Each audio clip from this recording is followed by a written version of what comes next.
Donald Trump, when asked by a reporter, says the Epstein files are a made-up Democrat hoax, as Republicans have now voted in committee and on the floor to block the release of the files after Democrat Rep. Ro Khanna put forth an amendment saying any documents, any files related to the Epstein's case, his prosecution, and any evidence must be published by the DOJ in 30 days. Now, according to Axios, it's because the Republicans have an agenda, and if a literal legislative agenda, and if they vote on Rep. Ro Khanna's bill, it changes the agenda for the day, which is kind of a dumb argument because, I mean, this is the Epstein case. What else matters, right? The issue, however, the Khanna amendment says they got to publish any evidence. Now, I spoke with Rep. Ro Khanna earlier, and he said it is not his intention to require them to publish the videos of the victims being abused, but that is the evidence. And if you say the evidence has to be published, that's what you're saying. Now, Rep. Ro Khanna said he will introduce a bill, bipartisan, that amends this, makes it clear that's not what he wants. In the meantime, it appears that the same amendment was brought to the floor and it was defeated. Not a good day for Republicans. Comedian Andrew Schultz has apparently come out saying he's sick of all the parties, and Trump, I think, is going to hurt from this. He campaigned on this. Kash Patel, Dan Bongino, less Dan Bongino, but Kash campaigned on this, and now they're backing away from the whole thing. So we'll talk about that, plus a lot more. And some good news with ice cream, taking the artificial dyes out. But the big story, of course, is what's going on in Congress and the action of the Republicans. So we'll get into that. Before we do, my friends, head over to mypillow.com/Tim and buy pillows. But also, you notice this energy drink here, Rev 7. So we actually have a whole bunch of this stuff. I actually ordered a bunch more. It is amazing. Look at that. Mike Lindell with his delicious keto lemonade energy drink. I drink about one of these per day. It's caffeine free. It's got no sugar. It's got what's called Go BHB ketones. I am a huge fan of this stuff. I'm going to tell you right away, they all taste like candy. I don't know how they do it, but they are delicious and there's no sugar in it. My favorite one's the blueberry citrus. Lemonade is really good. And the green apple is also really good. And if you're a green apple candy fan, it is like a Jolly Rancher. Maybe I shouldn't say that because it's proprietary, whatever. So my friends, right now, My Pillow's having two sales in one. First is on their Percali bed sheets, any size and any color, just $29.88. That's right. You can even get queens, kings, split kings, cal kings, any size, any color. The second is a new energy drink called Rev 7, a premium energy drink that's actually good for you. It tastes great, gives you energy all day. Plus, it has no sugar, no caffeine, so you don't experience those jitters and crashes we've all been through. What makes it special is that it's powered by Cognizin, a premium nootropic that helps fuel your mind, and Go BHB, which is a primary ketone in your body that provides the most efficient and cleanest fuel ever. My Pillow is so confident that you're going to love Rev 7 for a limited time. You can try their introductory 3-pack for free when you set up a bi-weekly subscription. So go to mypillow.com, use promo code Tim, or go ahead and call 800-925-9096. Again, go to mypillow.com/Tim. Use promo code Tim. I really do recommend these energy drinks. We have a bunch of them. They're my favorite. I don't want sugar. I don't want any of that. I don't want extra caffeine. This stuff, it really does work. And then, my friends, of course, the Culture War Live at the DC Comedy Loft. Do you want to come up on stage and debate with us? We're gearing up. The 26th is going to be, is Trump still winning? We got Gavin McInnes. We got Matan, me, Alex Stein, plus a mystery liberal who we are trying to get to finalize to be there. No guarantees. But when we do announce who is going to be there, I think it'll sell out. Not because they like the liberal, but because everyone's going to want to see this liberal be debated against. August 2nd, Michael Malice and Angry Cops debating the issue of police. And August 9th, we're going to be discussing, is feminism destroying the West? We'll talk about dating, workplace, politics, etc. So smash that like button. Share the show with everyone you know. Joining us tonight to talk about this and so much more, we've got a couple guests, starting with William Thibeau. Yeah, thanks, Tim. William Thibeau, Army veteran, do defense policy at the Claremont Institute, Center for Human America, and also build drones at Vector. Thanks for having me. Right on. Thanks for having me. Myron is back. I'm here. One half of the Fresh Fit podcast. Happy to be here, and I think I might be out there when you guys did the dating thing. I think we're talking about having you on for the dating thing. Yeah. That's August 9th. August 9th. I'll be out there, guys. And we got first. We got a great liberal feminist woman. We're getting all up. It's going to be really funny. Make sure you guys show up. It'll be. And if you guys want to debate it too, you got to show up too. Libby's here. Libby Emmons is here. That is me. I'm here with the Post Millennial. Glad to be here, guys. Right on. I am Phil That Remains. My name's Phil Labonte. I'm the lead singer of the heavy metal band All That Remains. I am an anti-communist and a counter-revolutionary. Let's get into it. Here's the story from Disclosed TV. Actually, it's a clip from C-SPAN. Trump repeats that the Epstein files are a made-up Democrat hoax. Here's the clip, ladies and gentlemen. No, she's given us just a very quick briefing, and in terms of the credibility of the different things that they've seen. And I would say that, these files were made up by Comey, they were made up by Obama, they were made up by the Biden information, we went through years of that with the Russia hoax, with all of the different things that we had to go through. We've gone through years of it, but she's handled it very well, and it's going to be up to her. Whatever she thinks is credible, she should release, yeah. So he's saying the files are a hoax. What does he mean by that? Is he saying that the actual documents they have, they're not going to release because he's saying it's made up by Comey and Obama and that crew? Does he really expect that everyone's going to buy that? I think I don't think it's going to work. I think the administration has been so careless with the rollout of this stuff. I'm almost to the point where no matter what they actually do put out for public consumption, people are going to feel like there's more. People are going to feel like it's not enough. There's other things that are being hidden. These press conferences and speaking to the press and not having all your ducks in a row is probably the worst thing that they could have done, and it's really hurt the MAGA base, the base's trust in the administration. It's also given the Democrats a really big opening, right? I mean, we see that now too. We see AOC being like, oh, of course, if you have a rapist in the White House, then you're not going to release the Epstein tapes. You have Ro Khanna coming out and being like, basically, the Democrats are like, we're going to release the files to every single bill you guys put forth, which is a big stunt, but is what they're doing. And today they, over the weekend, Epstein was a huge deal at Turning Point USA Student Action Summit. Everyone had something to say about it. Jack Posobiec, Steve Bannon, Charlie Kirk, Megyn Kelly. There was an awful lot to talk about, Tucker Carlson. And then today you have Trump. First, he calls it a hoax. He also then said that Pam Bondi should release any remaining files. And then he repeated that later, I think on the tarmac at Andrews. He said, let them have it, release any credible information.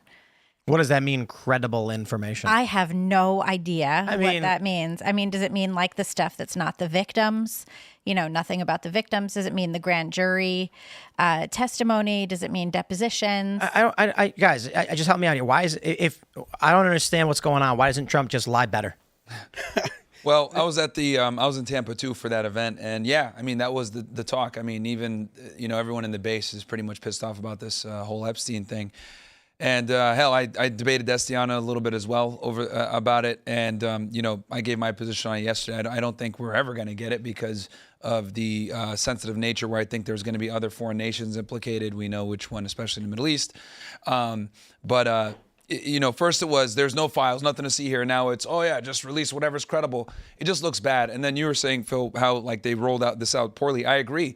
As soon as they brought those idiots over to the White House and gave the binders of the flight logs, which we had already all saw before. And it was more redacted than information already in the public. Yes. It was really bad. So this entire Epstein situation has been 100% fumbled, right? With the JFK stuff, they fumbled that a little bit too, but let's be honest, the people that care about JFK and crazies like me and some others, but it's so old, most of the people are dead from it, but Epstein people are interested in, right? Because it was recent. So they can't fumble that one as bad. So...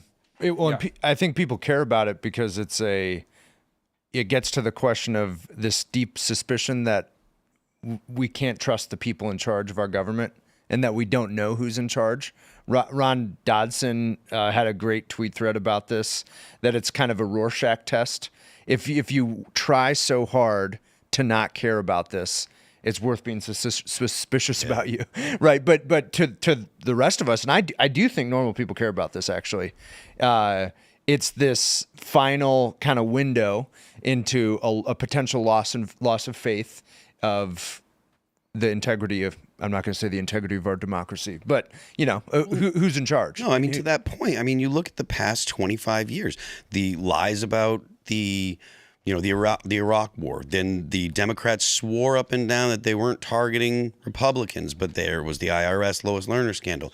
Then you have the whole Biden administration. There was COVID where we were lied to. There was like, the young people in America have never known a time, Gen Z I'm talking about, have never known a time where the government wasn't just lying outright. At least people my age can look back and say, well, you know, I mean, before the turn of the century, there were times where the government was dishonest, but they were, you know, trying to do this, or we had some amount of faith. Maybe it was misplaced, but we had some amount of faith that the government was being honest. If you're a Gen Z, you're like, look, the government has been lying for my entire life. I've never known anything other than the government to lie to us. They ruined my. If you're 25 now, they ruined you as a young person. They destroyed. You know, you couldn't go to your prom. You couldn't go do activities with your friends. Off the stage. All these things that were absolutely stolen from Gen Z because of lies. So now they're hoping that Donald Trump is going to actually be, you know, responsive to the things that they want. And it looks like in at least this case, he's not. And you're going to see Gen Z is not going to tolerate that. And the other thing, too, is, you know, you brought up a good point there. They had alternative media. We didn't. So we fell for they hate us because we're free.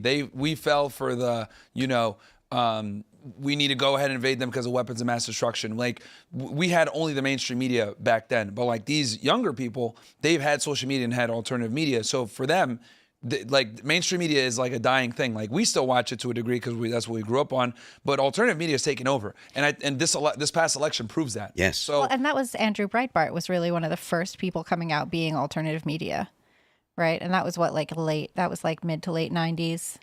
Really? Was that long ago? Yeah, because Wasn't it Drudge? Yeah, Drudge. Well, I was gonna say Alex Jones. He was breaking. Oh, yeah. He broke wasn't he part of breaking the Lewinsky dress thing? I don't know. I'm pretty sure. I think I was like 7. I recently did I try and do some digging when I don't know something and figure it out. And yeah, Breitbart was part of the Lewinsky dress thing. You know, he used to be a liberal. Because it was on Drudge. Yeah, Southern California. Right. You know. Yeah. Like, you had to like go searching for it versus like now, like, people would rather just watch their favorite, you know, political commentator than like watch the news, which is what I've realized. Like, it's like completely different, where it's like before 20 years ago, mainstream media was it, right? Alternative media, it still existed, but like, you had to go looking for it. Now it's like people are like, you know what, I'd rather just see what my favorite political commentators got to say about this versus CNN. Just to play like devil's advocate for a second. So all these files were basically like alleged, you know, files were in the Eastern District of New York, right? Like, the prosecutors had them there. Southern District. Yeah. So do we think that there could be a situation where they had a bunch of information and either trashed it or misplaced it, or because these would have been a lot of analog files, or even like at best they would have been like, you know, those big square floppy disks. Yeah, so I could talk to that a little bit. So the thing with the Epstein, which makes it so complicated and why it's so convoluted, is because it was a criminal case and there's an intelligence aspect, right? So we know that the FBI did a criminal case, they picked him up in 2019, if I'm not mistaken. 2018 they arrested him, and then he ended up dying in the summer of 2019. So Southern District of New York and FBI New York is the one that ran the criminal case.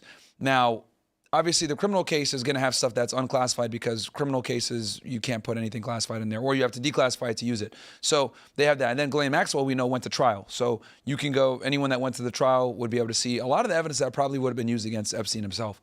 But with that said, there's obviously going to be a classified, or what we call a high side. I know you know about that from the military. There's going to be a high side. And that's going to have a lot of the stuff that has to do with potentially him being a counterintelligence agent or whatever. And I was saying this yesterday, I think the people that are really going to have a lot of the info, it's not going to just be the FBI. The FBI is going to have a piece of the pie. It's going to be the CIA, because of him being potentially involved with a foreign intelligence service. CIA handles, foreign. So I think Tulsi Gabbard has far more of a role in this situation, or should have far more of a role in this situation, than a Pam Bondi, because the DOJ is not going to be privy to stuff from the IC unless it comes from the FBI. And the FBI is just one component of the IC versus all the other intelligence apparatus. To your point, no, it's perfectly fine. But to your point, even if Congress were to have passed the bill today and it were signed into law, Congress doesn't have the ability to declassify stuff. So it would still take the president saying, these things that are classified, well, I'll declassify them so people can see them. So it doesn't matter what Congress does. when it comes to things that would have been classified by CIA or DNI or Yeah, whatever. and because I know Tulsi Gabbard, right, since she's over at DNI, because my this is what I assume, and I think I'd love to get your take on this too, being a former military guy. Like, obviously the FBI has a piece of the pie with the criminal case and then what he was doing, right? Because based off of them doing their investigation, they had to have come across what he was doing and how he was been able to be protected for so long. Then I know the CIA is absolutely going to have a file on him because he was collecting intelligence for a foreign country. Then I know DIA, NSA, all these different components are going to have all the information. The only person I could think of that's going to have everything in totality, more than likely, or at least will have access to it, is going to be Tulsi Gabbard. And she is the main conduit of information that gives it to the president, right? We know Trump distances himself from the intelligence components because he doesn't really trust them. So Tulsi Gabbard's going to have everything. So I think that's what the people really want. Like, obviously, we kind of know who's on the client list already. We kind of know what he was doing. We want to know who he was working for, what he was doing specifically, how he was going about it, methodologies and modes. So I think that's where a lot of the sauce is going to be. You know, the FBI, they're getting held accountable for sure, and Pam Bondi's getting made fun of. But I do think that there is a significant amount of intel that's going to be with the intelligence community. It would be nice to see some journalists going after, or at least investigating where he got his money, who was actually investing with him. There's not a lot of information that's out there about who was actually giving him money, how much, what type. We know it's Les Wexner, but yeah, they keep him out the fray, right? Wasn't the issue the original search warrant in 2008 or 2009 was so weak that it essentially allowed them to take a modicum of action to investigate him while allowing a cover-up? The bare minimum. Well, so in that, I think to give President Trump the benefit of the doubt, he's probably in a situation where there is perhaps not much else, and so to release the files would only be to fuel speculation, disappoint his base. No, finish. Well, and so I think he's when he says that it's a hoax, I don't think he's lying to us, but. I think he's trying to prepare us for disappointment. But this is he might not be able to control. What if Epstein is a hoax and Democrats, they made the whole thing up with Comey during Trump's first term? They were like, if he ever gets back in, we're going to seed this. They're going to start promoting the conspiracy theory, and then it will be a hoax and there will be no files at all. I'm sorry, that's kind of like the least believable thing imaginable.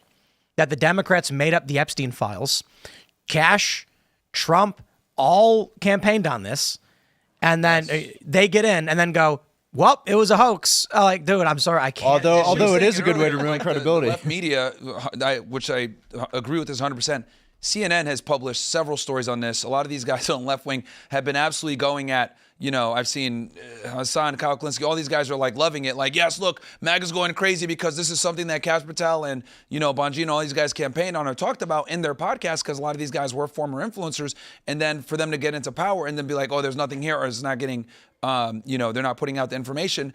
Obviously it looks very bad. And like the Democrats are loving it right now. It's a big W for them in their eyes. Let's jump to the story from Axios. House GOP blocks second Democrat attempt to release the Epstein files. And I'm sorry, this is optic victory for the Democrats. Republicans are flubbing this bad. Axios says House Republicans on Tuesday voted down another Democrat procedural maneuver aimed at forcing the DOJ to release documents related to Jeffrey Epstein.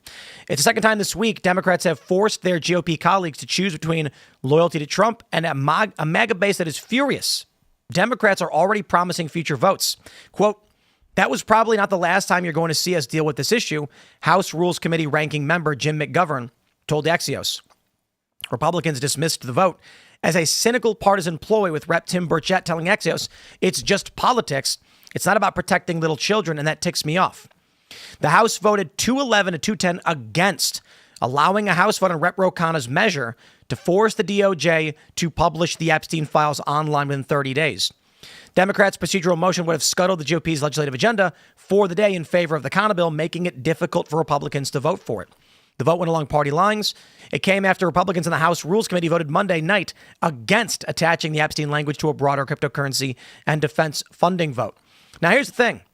Here's the Khanna amendment, and I did speak with Rep. Khanna earlier. He told me that he was going to draft a bill, a new one, that clarifies the language because it is not his intent that the DOJ publish all of the videos of abuse on their website. That being said, if this was presented to me and I was told to vote on it, there's only one thing you can say. You can say no. Democrats, knowing they won't win, get to vote yes because it's a political ploy. But I, with respect to Representative Khanna, I want to see him put out the new measure that clarifies this would not require the DOJ to publish thousands of videos of child porn. The amendment says, A, the Attorney General shall retain, preserve, and compile any records or evidence related to any investigation, prosecution, or incarceration of Jeffrey Epstein. B, not later than 30 days after the date of this enactment of this act, the Attorney General shall release and publish any records or evidence related to any investigation, prosecution, or incarceration of Jeffrey Epstein on a publicly accessible website. This amendment is in and of itself a poison pill. Any evidence we know, based on not what the Trump administration has claimed, based on the evidence we've seen so far just across the board, based on what Ghislaine Maxwell was accused of and convicted of, would include images of children being abused. How and this is it's laughably insane. Look, with all due respect to Rep. Khanna, he said our legal understanding from our team is that the DOJ would not have to publish that. And I'm just like, yeah, sorry, dude. I can respect he's saying he's going to redraft, like remake it to clarify that language. But you're still dragging the Attorney General into court when she doesn't release child abuse videos. Well, so his argument is that's not the intent of the amendment. My argument is it doesn't matter what your intent is. They have to abide by what you actually wrote and what will be passed by Congress. If the Republicans vote yes on this, and I think they should, because in the event they do try to force the DOJ to publish victim materials, it's Ro Khanna's fault. I would prefer, however, that he actually clarify his bill, say this will not include any information, videos, or evidence that would re-victimize, would show anything illicit, illegal, child porn, etc. The problem then is you're giving the DOJ full leeway to redact anything and everything. There's no effective way to do this in the way he's trying. He should at least put forward a bill saying that certain members of Congress will be granted access to the files for review, and after a bipartisan review, there'll be determination on what information can be released to the public. Yeah, that seems like a better bill. Do you think that he'll rewrite it and come back? I think he'll rewrite it in such a way that it would just give the DOJ clearance to redact everything. Mm-hmm. Like, I'm sorry, the letter of this amendment is clear, and Democrats are mad at me and yelling at me, but I'm right. It says any evidence related. There's no provision that would give the DOJ clearance to decide when not to release evidence. It says they have to do it. So how do Republicans vote yes on this? You know, this is a perfect example of, this is the importance of, again, that's not going to get us everything that we need. The stuff that people, the stuff that the American public are interested in, they want to know what he was doing, who he was working for, was he actually an asset for a foreign intelligence service? That's what people want. That's not going to just come from the DOJ side. You're going to have to go ahead and get the intel community involved, which is why them saying the Attorney General, I'll be honest with you guys, Pam Bondi's going to have a limited scope on this stuff. It's really going to be Tulsi Gabbard that's going to have everything on this when it comes to the intel side, because that's what people really want. And the other thing also that I think, because I wrote down real quick what I think people would have a lot of information for us. I want all the search warrant affidavits for every single one of his residences, because the reason why I'm saying that is because to get a federal search warrant requires an enormous amount of probable cause. And you have to have timely information to be able to go ahead and get it, and not only get it, but get it through the Southern District of New York, through the U.S. Attorney's Office. So that would have an enormous amount of information that the American public would want to see. Also, all the search warrants for his phones, the search warrants for his house out in New Mexico. I think that would be of great information for the people. And they could put all that stuff out, and it would have no effect on any ongoing cases. The cases are closed. Yeah. To this day, Okay. the search warrant affidavits are still sealed. And I want to see those. Like those are going to be, search warrants are kind of like a huge gem when it comes to getting the information, because the agent, right? And I've ran hundreds of search warrants. That's why I can speak about this. You have to put all the information that you have, and not only do you have to put the information that you have to put information that is timely, because to get into someone's house, you need what's called fresh probable cause, and you need somewhere between 7 to 14 days of real information of what you're planning to find there, where you got your information. It's going to expose sources, it's going to expose methodologies. So this is why they probably still have it sealed, but that's going to be super important. And then I'm also interested to get the affidavits that they wrote probably for his telephones and his electronic devices, because that's also going to have some important stuff. So for them to put just the Attorney General, I get it, but that's limited. So we need Tulsi Gabbard as well, the DNI. We need the search warrant affidavits. And one more thing that you said you think that it's the intel stuff that people are mostly interested in. Is it really your sense that? Because the reason I ask is because from my perspective and the stuff that I see on X and stuff, people tend to be most vocal about the possibility of like child abuse and assaults on kids and stuff. That's the stuff that I see that has really inflamed people. Do you feel differently? Yeah, no, 100%. But the reason, to be able to get that fully, you need to know why he was doing it. That's where it's going to be classified. So you don't think the nature of what he sent to a potential handler, to someone outside the country, is all going to be under the purview of the intelligence? Because like, here's the thing, the criminal case is only getting a component of it, right? The criminal case is getting it like, what can we prove in a court of law? What I'm saying is what the American public is interested in, the methodologies, what he was doing, who were the people that were involved, why was he doing what he was doing? You're only going to get that on the high side. And that's why to get everything. Trump may be telling the truth when he says there's nothing there or the file is not what everyone thinks it is. Because to Myron's point, the intelligence file is another thing. That's not going to be what Pam Bondi was. That I don't think that's what was on Pam Bondi's won't be privy desk. to that as much. You know, yeah. And it's what we likely will never see. And remember, DOJ, like when we talk about DOJ, unless like it's a national security case and they're trying to prosecute it, classified stuff is not going to come across them. They don't like dealing with classified stuff because it creates problems for them from a prosecution standpoint. So if we want to be able to get everything, right, to get the methodology and everything, because what we have with the kids, okay, so like I said before, there's a criminal side, then there's an intel side. The intel side I know is going to have everything. And then when you combine that with the criminal stuff, then you'll have the full picture. People are so focused on the criminal stuff, that's cool, like, but I guarantee you, all the information, the methodologies, the handlers, et cetera, why he was doing what he was doing, that's going to be on the intel side.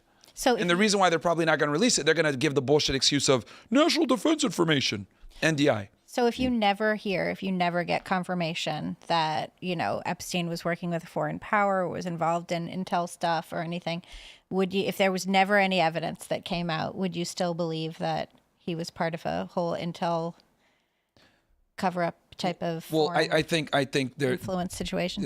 What they're going to do is they're going to release some of it and say, oh yeah, that's all that's there. And technically they might not be lying because they're talking about the criminal case. But I think that's why I'm being so specific and I'm saying, no, I want everything from the intel side too. I know there's a CIA file on this guy. I know that there's going to be an NSA file on this guy. I know there's going to be a DIA file. And they're going to hide behind it's national defense information or it's classified. No, we need that. Because if we want the Epstein in totality, we must get the high side stuff. I agree with you. I think that the stuff on... And that's what's like killing me when I see people commentate about this and talk about Epstein or whatever, and they're like, we want the FBI file. Bro, the FBI is going to have a limited portion of it. Like, the guy was a foreign agent.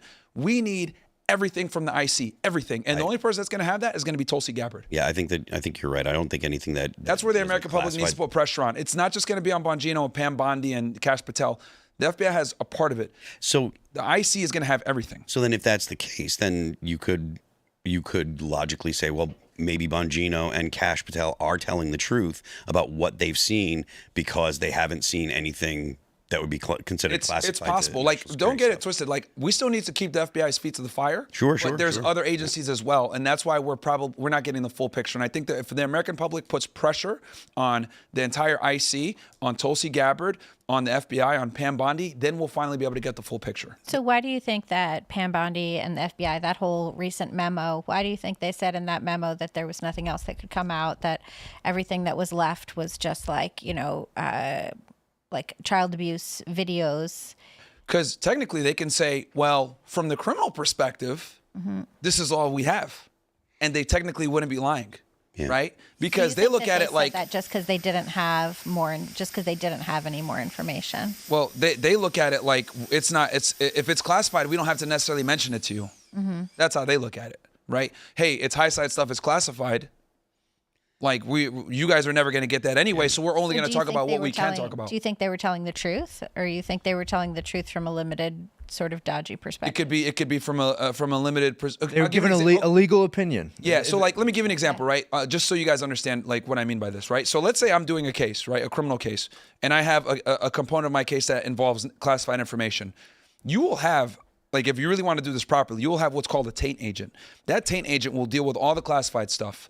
And your job as the criminal case agent is to parallel reconstruct the stuff on the high side so you can present it in court. And the reason why is that if you get a question on the stand, hey, agent, XYZ ask you about something here, where if you know that information, right, but it's classified and you don't talk about it, well, that can jam you up on the stand. So they would purposely have that Tate agent there to deal with the high side stuff so you can deal with the criminal stuff. Now, why am I telling you this? I'm saying this because there's like things put in place like this to protect agents from like lying technically on a stand or being looked at as like being deceptive or whatever. So what I'm saying is like they're technically might not be lying because they're saying like, well, look, like from the criminal side, this is what it is. And they might not be read in on all the other stuff that was going on because I guarantee this is probably going to be at the SCI level, secret compartmentalized level, which means like you need to be read in and you need to have a specific need to know on this portion. So they might only know the criminal side. I guarantee the case agent on the Epstein case, he probably just handles the criminal side. Then there's probably going to be a Tate agent.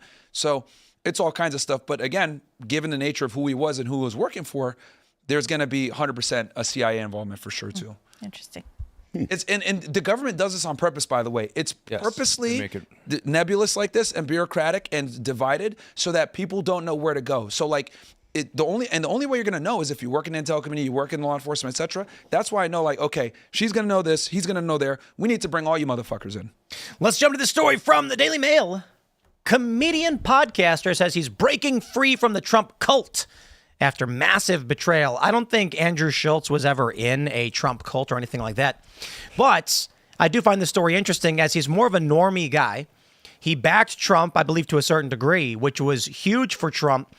And I think with many, like with the comedians, normies, coming out critical of Donald Trump over the Epstein case, this is the first time I think we've truly seen something massively bad. We're in going into month 6 of Trump's second term. And this is radioactive. They say podcaster and comedian Andrew Schultz unleashed a viral rant against Trump for failing to release the list of financier and convicted pedophile Jeffrey Epstein's clients. Schultz and his co-host Akash Singh kicked off the Flagrant podcast on Tuesday discussing the big scandal of the week, the admin's handling of the Epstein files. They compared their own experiences dealing with critics calling them idiots and bad Americans online and Trump's MAGA haters coming for him about his failed Epstein promises. Earlier in the week, Schultz and his crew wore tinfoil hats on their show as they criticized the president's failure to keep his promises to release the Epstein list, get out of foreign wars, and cut spending. Quote, I voted for none of this. He's doing the exact opposite of everything I voted for. I want him to stop wars. He's funding them. I want him to shrink spending, reduce the budget. He's increasing it, Schultz said. The comedian had hosted Trump on his podcast, This We Get. He then went on to say, I wanted something different. I was hoping for some sort of change. But he said, but he then defied anyone who tried to recruit them into their political camp. I just want to let you all know, right now, I'm in neither one of your effing cults. If you want me to be in your cult, you can go F all. I'm not a Dem cult. I'm not a Republican cult. I'm a free American. I'll make my own effing decisions, and I'll say whatever the F I want about whatever president is in power, Schultz said. They go to mention more. Says you want to take no accountability for the fact you read a dead guy and a woman who couldn't speak. Schultz said, referring to Democrats, and I respect it. And we got this from Post Millennial. Only 21% of likely voters believe DOJ report on Epstein. I'm hearing it. I mean, what is anyone supposed to say? Like all of a sudden now it's trust the government because Trump's there and we're going to let the Epstein thing take a pass? Well, that's the interesting thing, too, right? It's like MAGA for all of this time since the golden escalator has been the part of the Republican Party or even not part of the Republican Party, just on its own, saying we don't trust the government. We don't believe anything that you say. We think that you're out to get us and we hate you. And so now Trump is in office. It's his second term. And we've already seen a shift in his perspective, right? Like last week, he was very dismissive of the whole Epstein thing. He wanted Pam Bondi to say at the cabinet meeting that they had, yeah, it's nothing. We have nothing there. Forget it. And then today he's saying she should release everything. So I think Laura Trump was right when she was talking to Benny Johnson yesterday. And she said that he's hearing the noise on this. But yeah, I mean, this is a base that is not going to trust you just because they voted for you. That's not enough. But I also don't take seriously. I was kind of on. I could see where he was coming from until he said, and he didn't cut spending, which to me is a constituency that doesn't exist in America. If you look I at agree June with that. numbers, if you look at the June numbers, I forget exactly what they were, but with the increase in tariffs and all this other stuff, we made a ton more money, and there were cuts. I understand kind of the reservations that around story. foreign policy actions, especially as it relates to Ukraine recently. But to me, this is just an America Party announcement. It's someone who's gotten a little bit frightened that, we're in the fray. You took a stand with President Trump and MAGA, and now it's getting dicey and he's cutting and running.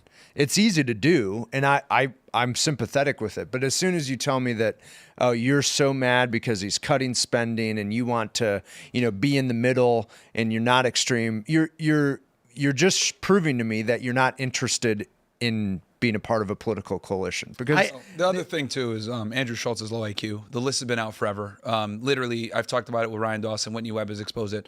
A million people know who are on the list, but yeah. But it's not the complete everything, and it's not the confirmation from the DOJ, which Trump promised. Yeah. No, I get it, but he's like harping on the list has been out. But again, he's just saying.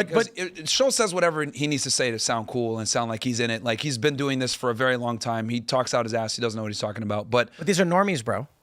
He is a normie when it comes. And exactly. And why do you think he's saying what he's saying? Because that's what's cool now. He always says what's it's cool. going to play. It's going to give an audience. Yeah. Okay, that means Democrats are winning on the optics. They are. Oh, well, yeah. On this, I've said it. Yeah. CNN's been running with this for a while, saying like they literally, Tapper did like a whole series on CNN where he played all the clips of Bongino, Kash Patel, Pam Bondi, Trump, like all of it when they were talking about the Epstein files. Like they have like a whole collage. They're loving it. And all the big left-wing commentators are loving it too. So yeah, it looks bad politically for sure. But to say, oh, release the list is out, dude. It's like I said before, what the American public is really interested in is what I phrased before, which is we would need the intel community to step up and give it to us. Democrats have went 4 years without making a peep about the Epstein client list. They didn't say anything when they had control of the government. This is all political opportunism. That's all that it is. No one should take anything they say seriously, but it is bad optics. And the people that your average normies, people that don't watch a lot of political, every left-wing commentator, if you look at their YouTube channel right now, it's all MAGA's melting. Epstein list is making them go crazy. They're beating us up on it big time. Yeah. Why is the Trump administration doing it? They're doing it. I'm sorry, it's on purpose. Well, so no question. Look, real quick. There's two plays, and I've already said it a million times. They do nothing. They literally just had to do nothing. They made this story. Pam Bondi went on TV. She made this story. They could have done nothing. The other issue is lie better. So they are making their bed, doing a piss poor job of managing. And I don't mean literally they should come out and lie. I'm saying either put up or shut up. And they've flubbed this in every possible direction. And if it really is a Democrat hoax like Trump is saying, then it is his poor choices of once again, of people in his administration who are not doing this job. You know what, Tim? I think because just from the beginning, right, from them rolling out the stupid ass binders and bringing these people in to give the flight logs and stuff like that, like that tells me like they didn't take this seriously from the beginning. And then when they said, oh, just forget about it. Like, I don't think they understood how much the base wants to know about this. And when you got people like, Benny Johnson, who are huge, Trump supporters, coming out saying like, "Hey, we need the files," that should tell you something. So, I think, it's bad. Your point is correct, especially on Benny. Andrew Schultz, I think, is the point. He's not a political guy. I don't expect. I see what you're saying. Like the fact that he's coming out and saying it is a problem. This is about perception and self-preservation. And I'm not saying that about to disparage Schultz as though he's panicked and like, no, I'm saying. These personalities who are not in politics, they want to be on the right side of history. Yeah. And if right now the optics are half of MAGA is saying Trump is flubbing this and all of Democrats have latched on as an attack vector, Schultz is going to be like, I'm with the bigger group. Yeah, that's what he does. But this is what I think they're missing. Call me Pollyannish or someone who's given too much credit to the administration. But here's my case. I think they're trying to get through the ugly fights that have to happen before the midterms, before another presidential election. The theory of the case, take it or leave it, is that you have to try and bring the Middle East and Europe to a close so that you can eventually draw down and focus on China. You need to get the big, beautiful bill passed so you get $150 billion for immigration, border control, and interior enforcement. And you move through the political capital it takes soon and fast while you still have it before you have to fight the midterms. You get over the frustration the incompetence perhaps of the Epstein revelation, because maybe there's nothing you can release. Given the relationship with the IC and what's behind closed doors. Yeah, this is an IC problem, not an FBI. Well, right. And so we're getting hard stuff out of the way so that by the time Americans are voting next November, they've seen the fruits of the labor. They're seeing that you can drive end to end in LA in less than an hour, right? Because of immigration enforcement. They're seeing revenue from tariffs hit. They're seeing jobs for Americans and not foreign-born workers that I think people will care about. It's ugly to make You're a lot of that saying happen. like in the grand scheme of things, when it comes to getting shit done, this Epstein thing is a drop in the bucket compared to getting the other stuff through that needs to be done, and then you can always revisit this later. But I also see Tim's perspective where you're right. Schultz talks to a very normie audience where if he says something like, release the client list, well, most Americans don't even know that the client list has been out forever, unless you're in this field. It really is simple. So optically, it looks bad. I don't think the average person is going to know a lot about this. No. But at least. Definitely not. If I'd be willing to bet if you look at Andrew Schultz's comments, it's everybody saying like Trump Epstein cover up. And if you check out, like if you follow Asmongold, for instance, the comments are relatively similar. These are mostly normies. Yeah. They talk about surface level issues that affect them, but not the political machinations behind them. So if an individual is like, why am I locked in my house? They're going to complain. It's BS they're doing this. But they're not going to go to a higher level and say, here's the long-term strategy for making America better or whatever. So Schultz, his statement is basically a reflection of he's saying this is the side that I'm on and it ain't Trump. Gives the temperament of the general normie public, which you're right. And we talked about this, like, people are not going to really know the details of this Epstein thing unless you're either in the MAGA base, you're interested in this type of stuff, and then you have to, but normies are just going to be like, oh, they didn't release it. Look at that. Not knowing that, like, the client list is already out. What we're talking about is a bit more nuanced. We're talking about intel. That's why, like, I was so adamant about saying, like, look, this is not just an FBI problem. This is an entire government IC problem. It's wild to me that I get where Charlie Kirk is coming from when he was like, I'm going to trust my friends in government. But like, that's literally the argument that was made by the intelligence officials on MSNBC when this stuff comes around the first time. It's, listen, trust us, we're the experts, we're doing the right thing. And it's like, nah, you guys tried to arrest Trump and refused to give up power. You're nuts. So I think, look, Trump could release a fake Epstein list. Like, my point is... But that would open him up to libel charges. I don't think it would. I mean, like, technically you're correct. I'm just saying, Trump in the seat of government, claiming there's no Epstein files, he could make a list of fake names. He could do so many things that would get them out of this flub. It's of their own making. They're bad at what they do. I'm not saying it's good and they should do that. I'm saying if they really are trying to lie and cover this up, man, are they bad at this. Yeah, but I also see, you gave a good thing on this. Like, they're focused on the deportations, getting the big, beautiful bill through midterms, et cetera. Like, to them, from their position, right? Because I'm putting my government hat back on. Like, to them, they're like, okay, these are just some annoyed fucking influencers that are talking about Epstein, whatever, bro. We got real shit we got to worry about. We got to worry about, Israel attacking Iran again, a potential war going on. We're talking about the big, beautiful bill. We're talking about these deportations that we're trying to do. Like, to them, they're like, we can always revisit this later, right? So I can see from that perspective, I think they grossly underestimated how important this was to the base in general.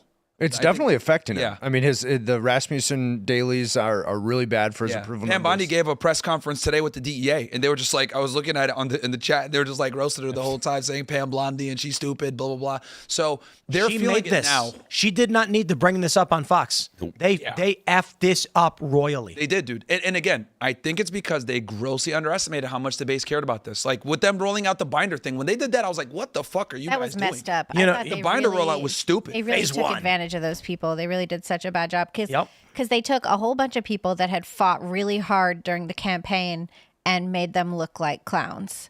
You know? Yeah. And that's just so rude. It's like, why are you turning on the people that cared so much about getting you into office that they staked their reputations on it? Yeah. And now you're using their reputations to try and bolster yourself, but really you're just handing out the funny papers. Look, I made fun of them, Dre and all those guys that showed up there, but you're correct. Like, a lot of them did, like, kind of fall on the sword for the Trump administration and get them elected in 2024. They were pushing them hard. So obviously they got the invite to the White House, but yeah, that was a And that's drag. not even I mean, why they all of were them at the look White bad. House. They were at the White House for some other reason. Yeah. And Pam Bondi like pulled them into a room to talk about this. They were there totally separate. I think they were there to like meet the vice president or something like that. So this kind of got pulled on a tangent. This was like literally pulled on them. They were like, oh, now we're going over here. Okay, guys. And then they told them, the DOJ basically told them it was embargoed. And then when they stepped out of the White House and they all had these big binders and they didn't have backpacks to stuff them into, there were a bunch of reporters there waiting for like, pictures, yeah. Yeah. And the reporters were like waiting for some like foreign dignitary. I forget who it was, but that's who they were waiting to take pictures of. Oh. And all these influencers step out with binders. And so then it's like, yeah, now we all have binders and we can't talk about it for a couple hours. that makes And- it worse. It was worse. It was worse. Yeah. I got hit up. I was talking to a couple of people. Cernovich hit me up. He had talked about this. So I got hit up before anybody knew what was going on, and they were like, check out this letter. The story that actually mattered was that Bondi said that there were files being withheld from her by the FBI that she had requested as AG. And then I had heard that there were also some files were given out. And then somebody leaked it, breaking the embargo. So they told all these people, as you were mentioning, don't say anything. So like all these photos emerge, and then everyone's wondering why they won't come out and expose the information. When you think about what was in those binders, because like the next day, we did an event in D.C., a live IRL show. Cernovich walks up and he hands me the binder, and he goes, go ahead, take a look. And then I open it up. And he's like, all of that's public. He's like, there's some stuff that's not publicly available. It's not relevant or incriminating or anything interesting. You know, it's interesting though, because I'm like, in my head, when they got the binders, right, when they're in the White House, they could have kind of saved face, like been like, well, if anyone was like an Epstein researcher, they could have been like, dude, this stuff's all out there. Like, we're gonna look like clowns But if then we they walk out ushered there. them right out. They ushered them right out of the room. They hand out the binders and usher everybody out. Oh, so they didn't even get a chance to look They at it. didn't get a chance to look at it. Yeah, that's bad, dude. See that That's bad. Yeah, Now that I know like the full story there, that's really fucked up that they did that to them. What is think this it's campaign correct. they're doing? What is this campaign that they're doing? And Bondi has been on TV talking about Epstein for months and months Yes. and months.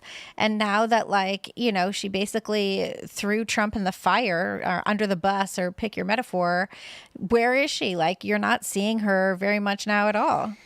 And she was out there running her mouth all over the place about this. Yeah, she did a lot of appearances on Fox, man, yapping. It's just bad because, dude, this is such a black eye for the right. Like, we just got to take the L here and admit it. Like, the lefties are going nuts. They're loving it. Like, yes, look at them. They're imploding. You know, I was at the TPUSA event too.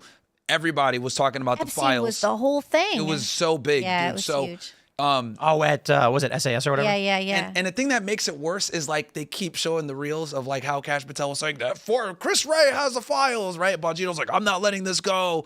It's on my desk right now. Like they're playing the compilation clips. Trump, would you release the Epstein files? Yeah, I would release it. I would do it. Like, I was like, oh God, dude, they're just beating him up right now. Cause this is the biggest W the Democrats have had for a very long time because they've And been they're getting destroyed. using- Oh, dude, this And is it's such a this big is the opening for biggest them. win they've had in probably 10 years. Yeah. Well, Yeah. Seriously. in a while. Certainly this administration. I mean, you look at Hillary's defeat. Trump comes in, and then it's floundering the whole way through. That the impeachment was, I wouldn't call that a win. It's like the impeachment thing was confusing. Then you get, technically, you can argue Biden was a big win from they actually got the seat of power. But quickly after that, people were upset with Biden and they were struggling with leadership. This is tremendous for them. You have normies now. Yeah. Once again, realigning with Democrats in their position. And with Ro Khanna's amendment saying, release this stuff, and Republicans saying no, this is possibly the worst optics Republicans have faced in a decade. But how long is it going to last? I think that's the bet that Republicans are making. Trump's making it worse. Trump is so, look, I'm sorry, but like, this is why my assumption is he has to be doing it on purpose for some reason. Yeah, that's where I'm at. He's burning. He's dealing with, you know. I mean, He's very thin-skinned. And if they yeah. wanted to wash this away, they could snap their fingers and wash it away. How But could they do every it? time they come out, they make it worse. From the beginning, when Pam Bondi came out and said the files are on my desk, and she was asked about the client list, and then she goes, the files are on my desk. All she had to do was do another interview, and she was like, you know, I've gone through them, and unfortunately, the files that I do have are files that have already been released. So I went through it. There is a list of names. There's a list of individuals. They're already public. So I'm going to put in a request to the FBI and see what information we're going to dig up, and we'll pursue it to the best of our abilities. You know Thank where I Have a think nice they day. fucked up? when they did the press conference with Cash and Bongino, and they said, number one, they said he offed himself. Then they said, there's no video footage. Oh, wait, no, there is video footage. We're going to make it public. I thought and that then was a when they messed did the up Fox News interview. interview, Let me shut it all down. There's nothing there. Let me shut it down for the Trump administration once again. Tell me about Epstein, what happened? And Cash can go, we don't speak about ongoing investigations. I was going to say, dude, they shouldn't even. End of story. I've been saying this for months.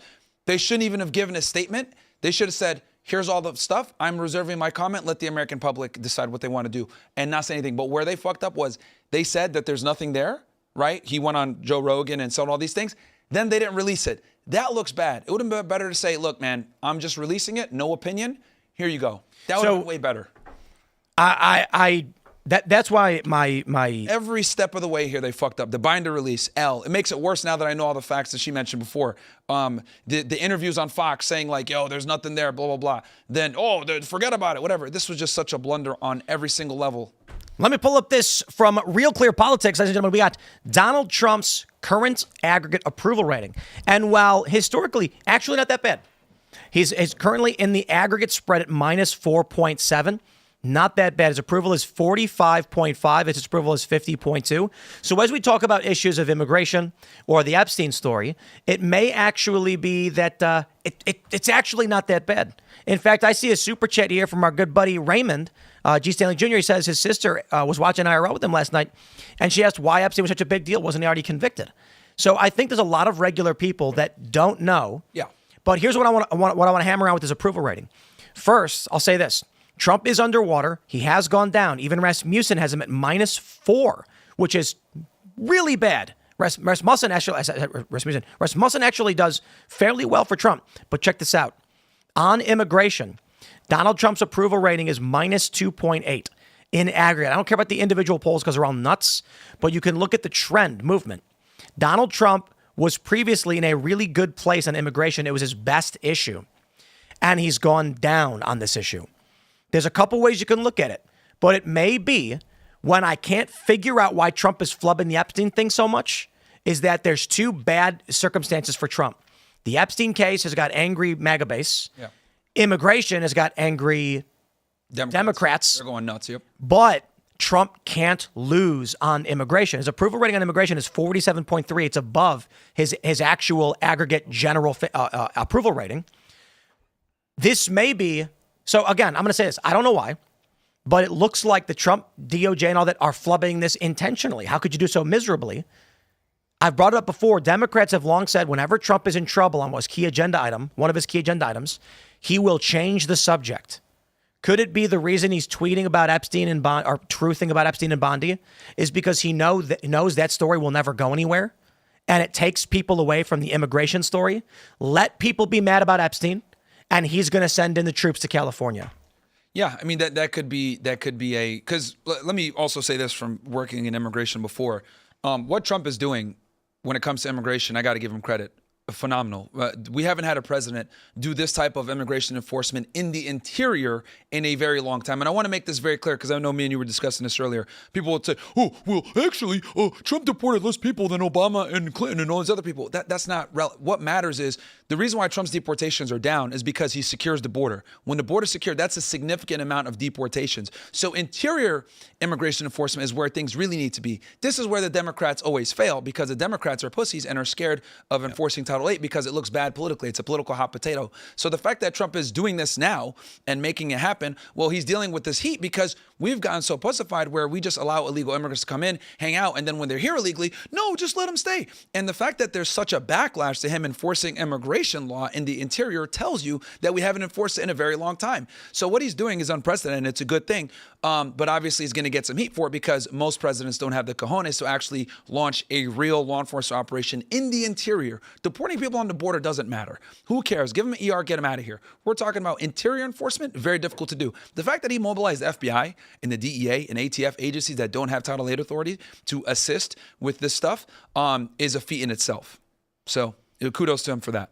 I mean, look, no matter what happens with the Epstein files, I still don't regret voting for Donald Trump just because of the border. Yeah. 100%. And I want to stress this too. Let's start from the premise. I want to make perfectly clear. They should be releasing the Epstein files. Yeah. This campaign is BS. I don't believe it for 2 seconds. That being said, is the only reason we're mad is because Trump said he would, but he didn't? Democrats promised they never would. They didn't bring it up. They were engaged in untoward activities and illicit activities. And then Democrat members of Congress and their voters never asked them to do anything about it. Then Trump says, I will, but then doesn't. So it's kind of like a circumstantial. It is only because Trump promised to do it and he didn't that we're actually mad. Well, and I think it's a way for people to realize that they're not crazy. We've seen, like has been discussed, 25 years of chaos, wars in which we shouldn't have fought, a financial crisis that doesn't get talked about enough, defining the millennial generation, and COVID, like to top it all off. Lies after lies after lies. And I think we wanted some reason, right? It was some credence for why this has been going on, why our leaders seem so unaccountable. But I mean, Phil, to your point, I think immigration is the game. It's the game for our nation. Yeah. It is. I think it's the game politically for President Trump, and. Perhaps you're right, One of the Tim. most important things that people voted for, like, was the immigration. I mean, for me, it was on my top 3 for sure, and I'm sure for many others it was in their the top 1 or 2. So, I think the reason why people are so pissed is because this administration was like, this is going to be the administration of transparency. Yep. He campaigned on going against the deep state, right? Obviously, he had to endure the lawfare. So when he came in and campaigned on that, like, we're going to, drain the swamp and we're going to have more transparency, et cetera. Kash Patel said that. We're going to make the FBI your FBI again. So this is why people are so pissed off, because they're like, what the hell? You said that you were going to go on with the transparency. So that's why people are pissed. But yeah, I mean, they're holding Trump to a higher standard than your average politician because of that. Right. Yeah. So unfortunately, like things like this, which is, good from an immigration standpoint, I can tell you guys as a guy that used to enforce Title 8, what he's doing is great when it comes to this, because this has been a problem for a very long time.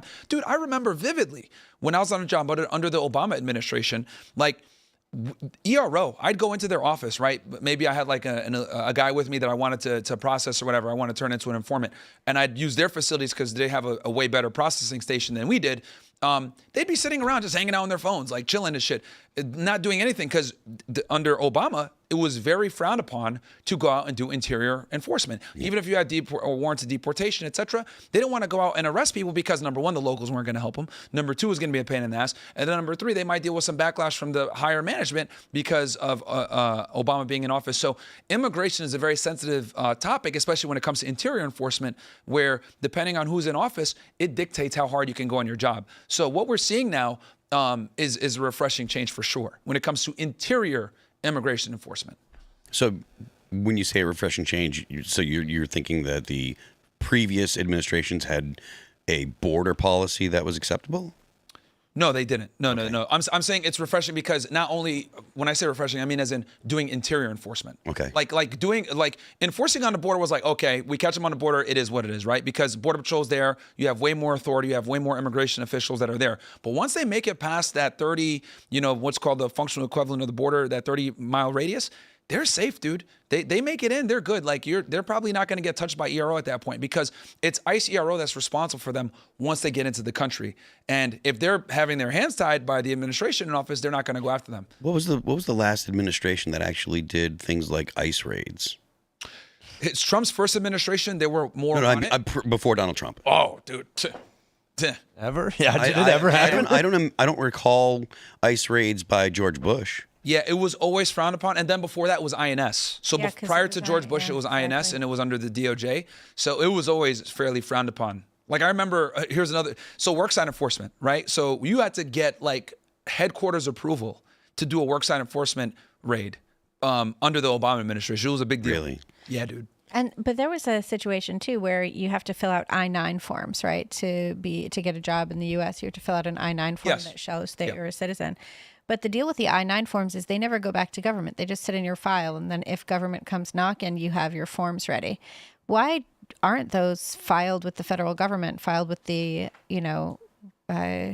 filed with DHS, so that people great answer. are aware of it. Great question. That's really because then they could look at the Social Security numbers, run them, and see what's up. It's contingent upon the administration. Yeah, but they've never done it. Yeah, you never file. So they ramped them up. So like under the Obama administration, they did them kind of, and then once Trump came in, we ramped them up. But depending on who's in office, that dictates how hard you go with immigration. The It's a Obama- very hot potato. The Obama administration needs to be studied because they were so effective. Even my first deployment was on the transition from Obama to the first Trump administration, and it was night and day between the approvals you had to seek overseas. Right, think whatever you want about what we were doing, but the Obama administration had a squeeze on everything that happened down to the tactical level, whether in the military or DHS. And it's something that I wish we had more people on the inside then, because it's a lesson in how to use power. That's where. Let me I ask you think we this, need to because be. I've been wanting to really ask someone from the military on this that was actually doing stuff. Was it more restrictive under Obama or less? A lot more restrictive. A lot more You restrictive, right? essentially, if you wanted to conduct a kinetic activity of any kind in Iraq, at least, or Syria at the time, you basically had to get a White House approval. Wow. And That's why he loved drones so much, right? well, that's insane, right? But it's Drona. insane. It's insane Droma. and so there was literally a night and day difference between when Obama was in office and then when Trump came into town. It's why he does deserve credit for how things went against ISIS in northeast Syria. Yeah. Because you wouldn't have had the rules of engagement, latitude, and the flexibility for the commanders on the ground to take ISIS fighters out. Because previously, Obama almost himself wanted a signature on almost every one. Wow. Which to me, again, it's the lesson is presidents, if they want it, can use their power, and it can be effective. It's just a question of having the will. That's one of the things that I think Donald Trump has shown very clearly. Like the expectations of a conservative president are going to be different going down the line for the future, for at least for the foreseeable future, just because of President Trump. Before Trump, it was, you can't do this, and et cetera. And there was always excuses, Congress has to blah, blah, blah, et cetera. It's interesting Donald to Trump see just that- came in and he's like, nope, executive order, executive order, executive order, and this is how it's going to be. And the American people are like, oh, wow, you really can just do that if you're the president. Well, It's Trump did interesting that how, the like, first time. from law enforcement and military, with a Democrat president, far more restrictive, need more approvals. With a Republican president, you're just allowed to do your job with far more, leeway. Yeah. Yeah, You were saying, Lee? Trump did that the first time. All of his executive orders after Obama on the border, he had a ton of those. And then Biden on his first day in office literally reversed every single one, opening the border and creating multiple semi-legal ways of illegal immigrants coming into the country and sticking around. And then when Trump took office, he reversed them again. I really hope that we don't end up with a situation where the White House is just continuously ruling by fiat, and every 4 years, everything drastically changes like that. I think it's a little much. With immigration, unfortunately, it always flips because Democrats are always, far easier. They pump the brakes on immigration every single time. Mm-hmm. Yeah. Because that's their base is blacks, immigrants, Now they're trying to do White women. White women, Hakeem facts. Jeffries already came out. Was it yesterday? Hakeem Jeffries was like, we're going to use every tool at our disposal, including redistricting. And then you had Jasmine Crockett on cue I think she was wherever she was today, talking about how Texas districting is racist, and so they need to do redistricting. So she's going to pull it's racist, get the redistricting, which was already Hakeem Jeffries' plan to try and win back the House in 2026. So it's just all race fakery. politics with the left, and it's man. all fakery. Yeah. Let's jump to this story from the Post Millennial. Speaking of fakery, CEO of Marketing Group says he was offered a $20 million contract to organize anti-Trump protests. Wow. The CEO of Crowds on Demand has said that he rejected an offer of $20 million to organize the Good Trouble Lives On protest taking place on July 17th. The CEO of Crowds on Demand, Adam Stewart, told reporters at News Nation, "We rejected an offer that's probably worth around $20 million. The value of the contract would have been worth around that much nationwide to organize huge demonstrations around the country, but personally, I just don't think it's effective." When News Nation addressed who had offered him the money, he did not say who it was that had approached him about organizing the protest, and that he had concerns about violence, thought it would be ineffective, and did not want to be involved. Influence Watch has referred to Crowd on Demand as a marketing firm for protests. The group says on its website that they are the home for impactful advocacy campaigns, demonstrations, PR stunts, crowds for hire, and corporate events. And I'm going to go ahead and just say it's all fake. Yep. I think it's all fake too. And so anybody who's going out to see these, Good Trouble protests on Thursday, just know that it's all fake. And the last ones trouble. were What are these supposed to be? Good Trouble. It's what's his name? It's a John book. Lewis. John Lewis. I think it's the anniversary of former Rep. John Lewis's death. And he was involved in the civil rights movement really heavily.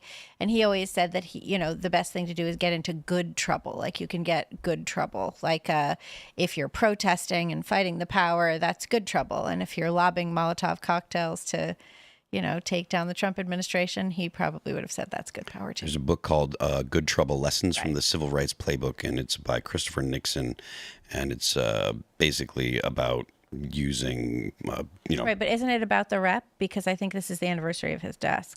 well, this particular. So I'm talking about the book. What you're talking about might be something. But that's what he said. Yeah. They took Good Trouble from Lewis. Yes. Yeah.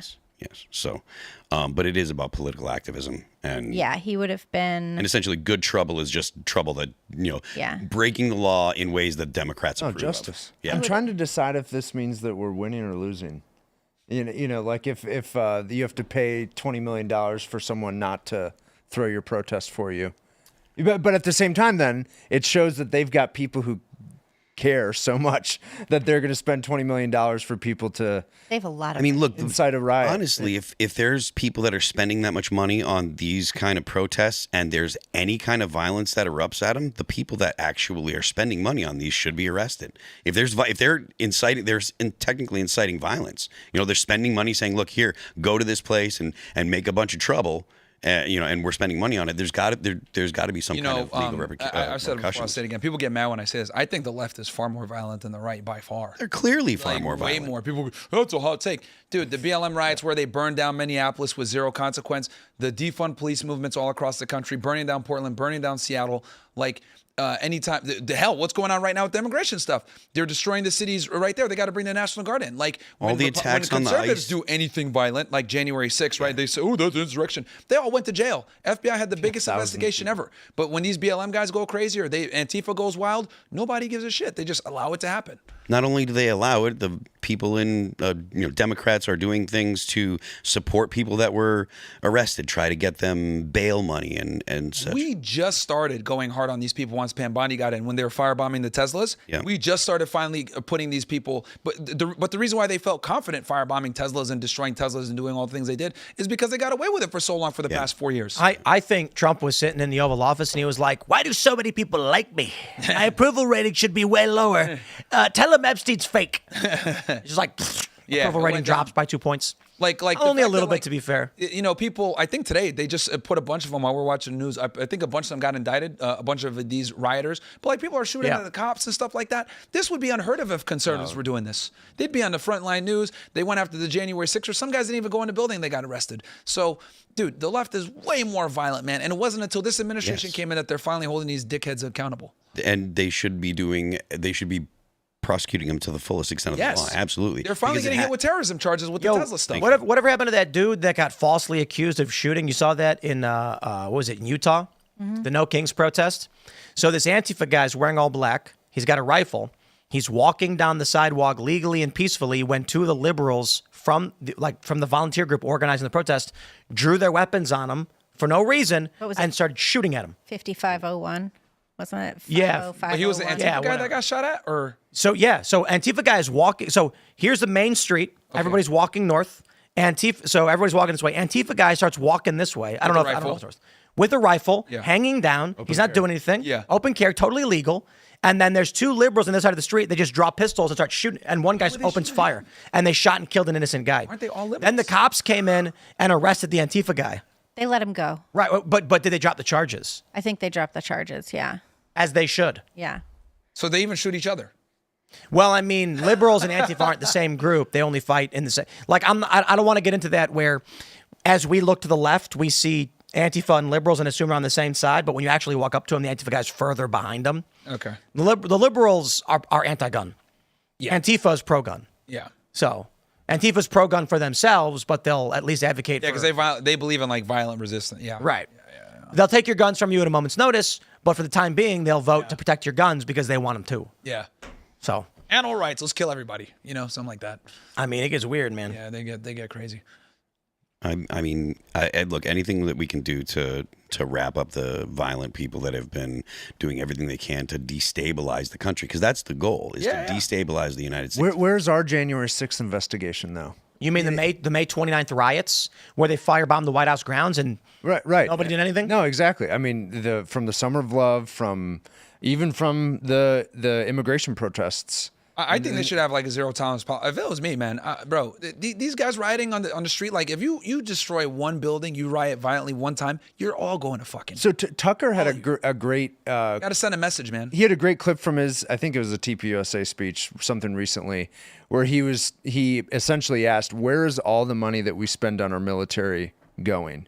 And why why don't we use it to make Americans' lives better? I think this is a great way to do that. You know, Tom Cotton proposed this during the first administration, to send the 101st Airborne into New York City or into Chicago, wherever it's needed. Because Posse Comitatus, what is it that they technically Posse Comitatus. Yeah, but this doesn't matter. As long as they're defending federal property and not enforcing domestic law, it's allowed. Yeah. If we wanted to send, well, they had them at the government building, the National Guard. plenty of federal buildings around the country. Of course. I do think there's an interesting economic argument to where if we just took the military spending and then spent it on communities or people, like it wouldn't help the economy. But certainly building weapons, I suppose it helps the economy in the sense that it maintains the petrodollar by a global hegemonic force. So, well, I mean, but what if you you use the military to help revitalize legally or however, downtowns and cities, that. And they're going to scream authoritarianism. Of course. The progressives are going to go crazy. They're going to be like, oh, fascism. They love that word, fascism. That's what they always say. I don't care. I will trade showing people, a window into, the 90s or something, or the 50s in exchange for, the chaos or whatever electoral consequences. Yeah, would like result. to them, they're more scared of fascism than like their country being destroyed. Right? They're like, oh, fascism. And it's like, oh, okay, let's just go ahead and let all of our major cities go under fire. That's what they want. We're so scared. That's what you know what I they mean? want. So it's like, dude, it's ridiculous.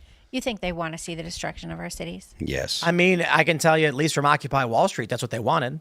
From the ashes of the old, we shall build the new. They want to burn down the system. They think capitalism is evil. Hate cops, hate law enforcement. Right. They just literally hate the existence of the American order. And so they want to burn it all to the ground and then have a communist utopia where they will be on their farm teaching poetry. Right. Which, of course, they won't. They'll be in a gulag. Right. And they don't get to have a farm.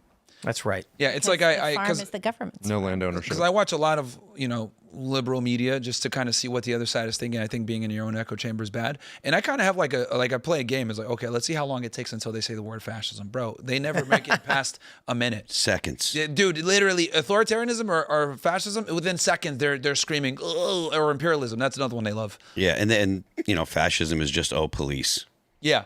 Yeah, When the that's literally what it police- is. The Gestapo, Yeah. these ICE agents are the Gestapo. They're like kidnapping people. No, that person has a file order removal. Yeah. They're an illegal alien. They need to be removed. The Gestapo, the secret police. And it's like, bro, what the hell, man? Controlling who is or isn't allowed into a country is about the most mundane thing that a country can do, and they consider doing the bare minimum to actually be a country to be fascism. Because a lot of them are, they believe that there should be open borders. There shouldn't be any countries. There were people that were protesting on the border for a while that were saying things like, no Trump, no wall, no USA at all. They don't believe in countries because they're like, oh, well, we're all people and we should all just get along. And they're And not only that, stupid. they think like, oh, let's just like fast track all the people that are here illegally. Let's just reward them for coming here illegally. Like, you said you were at the event. There was a comedian, Rob Schneider, something like that. Yeah, Rob Schneider. He came in and said like, oh yeah, like we need to find a way to give like, because I think he's like I don't know what he is, maybe a centrist or a leftist. I don't know. But the point is, he said something like along the lines of like, we should find a way to fast track a lot of these like Mexican farmers so they can continue picking strawberries because Americans are going to do it. And I'm like, dude, like what the fuck? You're at TPUSA talking about more immigration. Get the fuck up out of here. He's like, well, and people started booing him. He's like, well, Americans aren't going to do it. That's a lie. That's a lie. That's a huge They'll lie. do it for a price. This whole concept of like, oh, Americans won't do these jobs, so we need to give it to legal aliens. That is a bold-faced lie. All right, They let's say play that a game. to justify paying them less and bringing people here illegally. Let's try that. Let's try that. Libby, would you pick strawberries in a field for $10 an hour? If that was the only job I could get. No. Right now, $10 an hour. I'll give you $10 an hour. Go pick strawberries. No, I have a job. Okay, well, hold on. What about $20 an hour? I have a job. What about $50 an hour? Maybe. All right, $100 an hour. Probably. At least All in my right. spare time. That's the point. When they say be a Americans won't do the attractive side job, hustle. what they're actually saying is they want to pay people wages below Way less, yeah. way less than right, it's- exactly. Slavery. Slavery. Oh, lie. Well, It's modern actually, slavery. yeah, because like this is why I'm like so against the H-1B visa, because they'll say, oh, we're bringing in high school workers. No, you're not. You're just using that as an excuse to like take jobs from Americans. You're saying something interesting about Microsoft. Yeah, well, I think Microsoft just announced layoffs for What, 6,000 people or something? 9,000 Americans, But did you see the story? Actually, I'm going to pull this one up. They're going to hire like 15K. and they would, opened up H1Bs. an I application will portal. say I would Wait. pay more for strawberries if they were picked by Americans. Let's jump to the story from WCCF Tech. Candy Crush developers set to be laid off by Microsoft and are reportedly being replaced by the AI tools they were told to build. Yeah. Yeah. This is, I mean, This is a problem all across the tech world, by the way. This is happening all across the tech world. And it's been happening for Yo, the decades. end is nigh. This happened to my aunt and uncle. They were in tech and they were training H-1B visa workers. This was in the early 2000s. And then those workers replaced them. but think about how cynical it is. They want there's a the other side wants to import endless labor to fill these jobs and strawberry pickers, and I think it's the strawberry pickers and the entry-level engineers and lawyers who are going to get replaced by technology Yeah. a lot sooner than we Maybe think. not the strawberry pickers. I mean, if we could, I have you I think, seen yeah, there's have you some pretty seen like how they compelling pick stuff out there. blueberries? Yeah. They've got these like but strawberries are mushier. I know. Hold on. They've got this thing for blueberries where it's like a comb with a basket, and you put in the plant and you shake it and lift it up. Have you seen how they do apples? They have this thing that wraps around the tree and then just shakes it, and all the apples fall down. They can automate the picking of strawberries Without mushing them. without mushing them. Okay. Yeah. To be fair, strawberries go bad like a day after you get them anyway. It's No, so- that's why you have to eat a bunch of strawberries, which like is you- actually awesome. We'll get so many strawberries, and then just for 2 days, I eat a ton of strawberries, and I'm very happy about it. But it's I think we are headed Make to strawberry I cake. think It's so this story has me convinced socialism is gonna win in some fashion. Or fascism. Why? Honestly. Why this story? Why the AI story? So we are in what's called the attention economy right now. A large portion of our we went from a manufacturing base to a service sector economy. Now we were information based shortly. Now it's attention based. Those who can hold the attention of another person make the most money. It's about awareness. Candy Crush is a game, and they have employees who make the game, and they said program AI tools that can do what you do, and now you're fired, and now the robot takes over. So AI is going to start replacing all of the attention economy and information economy jobs, and it's going to result in a lot of higher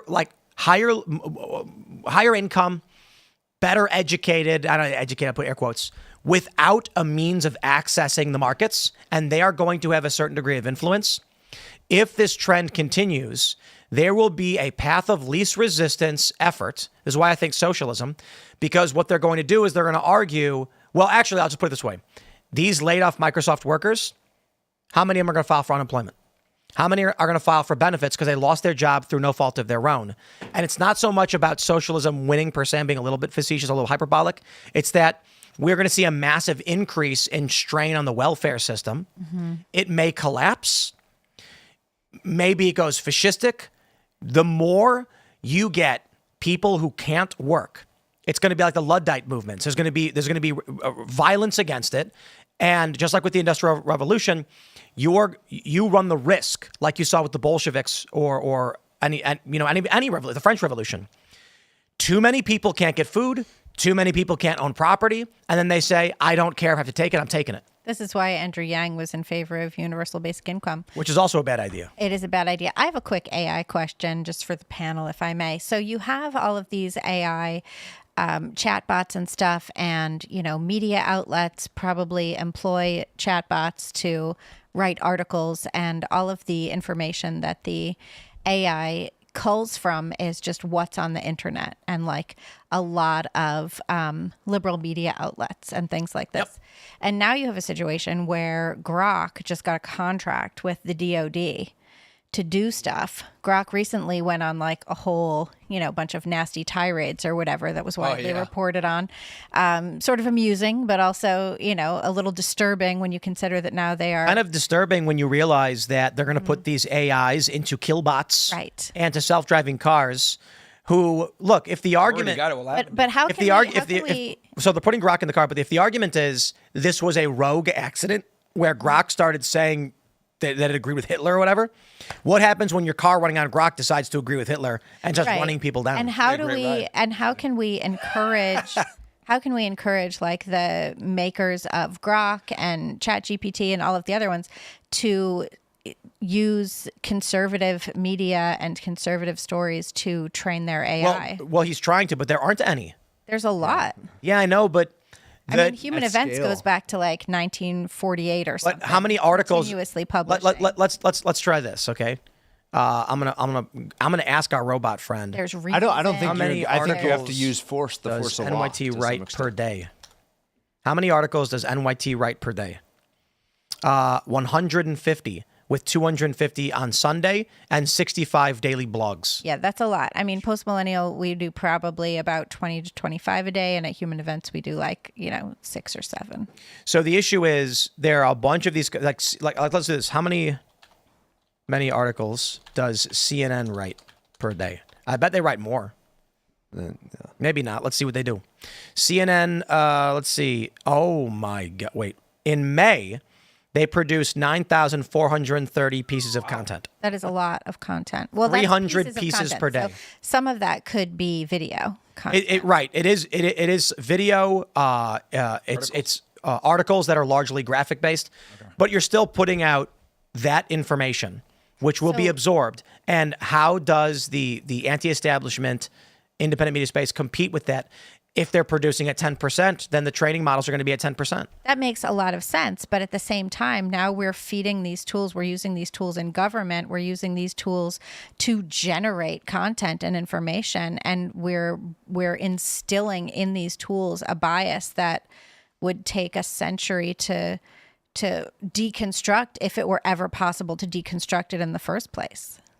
I mean, that's why I think this is going to be the issue of the 2028 election. And that it'll be socialism or fascism based on if it's the right or the left that presents a compelling way forward. And I'll tell you this, the right is already in bed with the tech world. Like J.D. Vance is with Peter Thiel and everything. Like the Palantirs in government. Palantir, yeah. The PayPal mafia, they all basically got into the White House through J.D. Vance, and they backed Trump because of that. So they're going to push for more deregulation. J.D. Vance, I think, was in Europe like a month or two ago talking about this. So that's going to be the future, man. They're going to push for more AI in the future. Yeah, I don't think that the U.S. really has a choice, though, because if the U.S. doesn't do it, you know that China's doing it, you know that Russia's doing it, you know that they're... Oh, sure, everybody's doing it, yeah. That's why I'm not think that we are literally, we're doing that paint yourself into a corner thing. We are screwed in that all of the AI that exists right now is functionally a liberal ant. Right. Exactly. Imagine asking your liberal aunt anything, and she's going to be like, well, Trump beat that child to death and raped that woman. You're like, whoa, whoa, lady, that's Kids not in true. Cages, it's suddenly like they're going to think Trump invented those, even though it was Obama. Yeah. And it's going to build everything based off of those presumptions. There's a hearing on the Flores agreement on Friday, I think. Yeah, and I mean, to Tim's point, you can look at Wikipedia, and Wikipedia is full of left-wing bias because the writers are openly anti. All these people who are probably because they're better at organizing. Because they're collectivists, and the right is like, leave me alone. I want to do nothing. Yep. Or I want to do my own thing. I want to shoot guns and pick my own strawberries. God damn it. Both of those things are great. Right? Seems good. Maybe I should get some little raised beds for my garden, chicken wire so the deer can't eat them. Well, but this will turn a whole. I mean, to your point, it's going to be middle class kids who graduate college. The unemployment rate for college graduates this past year was, I think, the lowest in almost 20 years. And that was a kind of unforeseen, an aberration in comparison to the rest of the labor market. It's only going to get worse, and it's going to affect the people who were told, hey, learn to code. Be a lawyer. How many strawberry pickers does a field need? I don't know. We should ask Cesar Chavez. It's per acre. How many people per acre are needed You picked strawberries. And why strawberries? Who picked that? Did you pick that? I picked it, and it's because they're awesome. You know, did you pick it? Yeah. I said strawberry. Yeah. Yeah. 1 acre requires it's 10 to strawberry 15 season. people Berries per are the day. best fruit, man. Strawberries All are the fruits suck. great. One I love strawberry all fruit. picker can harvest 100 to 150 pounds of strawberries per day, depending on skill. An average yield ranges 10,000 to 20,000 pounds per acre per season. And you got to like bend down, right? You got to be stooping down. So during peak season, farms use 12 to 20 workers per acre. Wow. The only thing that sucks is like sometimes they get pounded by pesticides. You got to get the right ones. How would you feel Yeah. about going to the grocery store and a pack of strawberries costs $30? I'd still buy them. You know, but I'd cut back on other stuff. Like, remember in the pandemic and everything just kept getting more expensive, but your grocery bill would keep getting more expensive even when you were buying less food. I'm for all of it. Cheaper depending on where you live. Now, I want expensive everything. I mean that somewhat facetiously, but here's the point.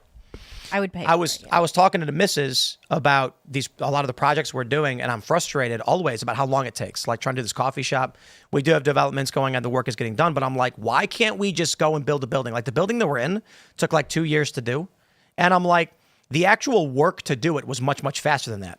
And I'm like, what happened? And it's like, okay, well, to be fair, we're in a massive building. Right. It wasn't so much permits; it's like getting the materials. But the truth is, we are running into these slowdowns because of lack of workers. Oh. And then I looked outside. It's like when you're trying to get and I see people in the park playing, and I'm like, I mean, there's a lot of adults out here just drinking beers and chilling, and they're not working. And I'm like, so there are people that are capable of working. Why can't we get more work done? And the issue is, we are fat and lazy Americans. Food is dirt cheap. And so young people, and I'm not talking about the middle-aged people, I'm not talking about people with kids. There's a lot of younger people, either younger millennial or Gen Z, who don't need money for anything because they don't have families. So they're not thinking about, man, I got to buy my kid this formula, or I got to get clothes for my baby or my babies. Without kids, they're sitting there being like, dang, I cleared $2,000 this week at work. And after taxes, I got, 13 to do whatever with. I already paid my rent off last week. I'll go to the bar. Yeah. And then it's like, hey, I need someone to pick strawberries. Not interested. But what would happen if we got rid of the illegal immigrants, hired Americans? What's going to happen is they're going to say, we need strawberries picked. I'm not going to do it. Okay, how about $20 an hour? Nah. 30? 30 bucks an hour maybe? Dang. And so what? After one day, I get a couple $100? All right, I'll do it for 30. Someone else might say 40, but then your strawberries are going to be very expensive. But then people are going to be like, dang, it's going to be hard to buy these strawberries. I better start doing work. The issue is, you know what, I'm a little torn on this. I don't want people to go without, but I do think that we are the rat utopia with so much excess. We stop doing anything that we need to survive. It's like Wall-E. Yeah. / idiocracy. It's all of those things. We have reached the apex of abundance. This is what post-scarcity starts to feel like, and it kills humans. Humanity as a civilization dies post-scarcity. Well, we need to feel industrious. We need to be doing things. We need to be doing things. And it's not just things. We need to be doing things that are useful and towards the end of our own survival. That's what And we also, need to since be people don't working have for. kids and don't have families, they don't need as much money. Therefore, they don't need to work as much. I'll tell you this. People have told me, I've seen lazy guys that have a kid. And then all of us, well, unless they're black, but they have a kid and then they work even harder, right? So besides the black people. Sorry. Well, I think this is the wisdom behind Trump's tariffs too. Like we are at a point of abundance that is obscene. There is, the profits grow, but the personal wealth, the family wealth doesn't. And so now it's a point of resetting the economy to some degree so it can survive. Because I wonder if it ever will. I mean, I don't know. I don't know what the future looks like beyond, in a world where If there are no software engineering All jokes jobs. aside, having a family definitely will make you work harder, though. All jokes. If people in a society stop working, so again, I bring up these points quite a bit, but we've had businesses around the neighborhood or around the town here that have shut down because they couldn't find the workers. So there was one place that it was a restaurant, and it had demand through the roof, and they were like, "We don't have anybody working here." I went to a diner not that far away a couple months ago, and we went in, and probably 2/3 of the seats are empty. And they were like, it'll just be a minute. We're short-staffed. We only have like 2 servers and 1 cook, so we can't seat everybody. So they're turning people away, even though half the restaurant was open. And I'm wondering why it is nobody's working. I bring up the Charlestown Races, Hollywood Casino. They used to have a restaurant overlooking the horse track. Now it's closed, only open on special events. I said, why? And they say, we can't find anybody to work. And I'm like, this is why Democrats are demanding mass illegal immigration. Because they're like, we need people who are willing to work. And their argument is Americans are unwilling to work. Americans are fat and happy. Not only that, they say also immigrants are going to have more kids. That's their other argument too. It's like, oh, the birth rate we can't replace, so we got to go ahead and bring immigrants. But the problem with immigrants is they come in, they don't assimilate, they don't want to learn the language, right? And then they replace you. They end up bringing their culture and they have way more kids. And then you end up like, London, where it's literally the #1 name is Muhammad now. So it's like, and then you lose your identity. You lose your culture, unfortunately. So immigration has its inherent problems. You look at Toronto. Toronto no longer, you think you're in Mumbai. Like, you don't think you're in Canada anymore. So I definitely see your perspective. I do think that having families is going to help that, because even a lazy person will go ahead and say, damn, I need to work. I got to work this job that I don't like, but it's because I have a family. I got to support them. I think there's no answer, because the fact that we're in this mess, people aren't having kids. Without kids, there's no drive to do the work that you have to do. Replacing the lost worker with illegal immigrants is not solving the problem. It's exacerbating it. So I don't know how we claw back from this, other than I shout out Rudyard Lynch, who said, get off the internet. Everyone's going insane. Nobody can see things objectively, and build your community and your support structure for survival, because you'll need it. I don't know about getting off the internet, because then you're not apprised of what's going on, but I certainly think you need to secure your survival, like your plans for making food, for working, for living, shelter, whatever it may be. And then not only that, look what's going on in Minneapolis right now. There was a dude, what's his name? Something Fateh? I forget his last name. Was it Omar Fateh? There you go. He's running for mayor of Minneapolis. The guy's wearing Air Force Ones. I'm like, what the hell? What the hell is going on here, man? Look at me. I'm the mayor now. What's going on, dude? But Tim, do you think that only lasts so long, especially if you don't participate in this? What doesn't last, you mean? Building your own community that can protect itself, provide for itself. That's why I say don't get off the internet. Right. Because then you won't know when the hordes are coming. Yep. But I think it's certainly a very important thing for the average person to be prepared to take care of themselves. Oh, you got to. I believe it. But my point is, Christians in Iraq were localists. Christians in Syria were localists who built small, resolute communities of really faithful people, and now they're all dead. And so it's I think it's an obligation to some extent to participate in the political process, because or it's the alternative is to condemn your grandchildren to extinction. I think in 1 year you will be able to AI generate this podcast. For sure. You think in a year? In a year, yeah. So Are you going to do that? Mark it. I can already. So my morning segments, for instance, between 10 and 20 minutes. Or the 3 p.m., which is 30 minutes. I can go on ChatGPT and say, take these 3 stories pertaining to Trump's plan on immigration and write a script for a 20-minute long video in the style of Tim Pool, and it will do it. It will give you enough words to actually speak for 20 minutes, and then all you have to do is put my voice into a voice generator.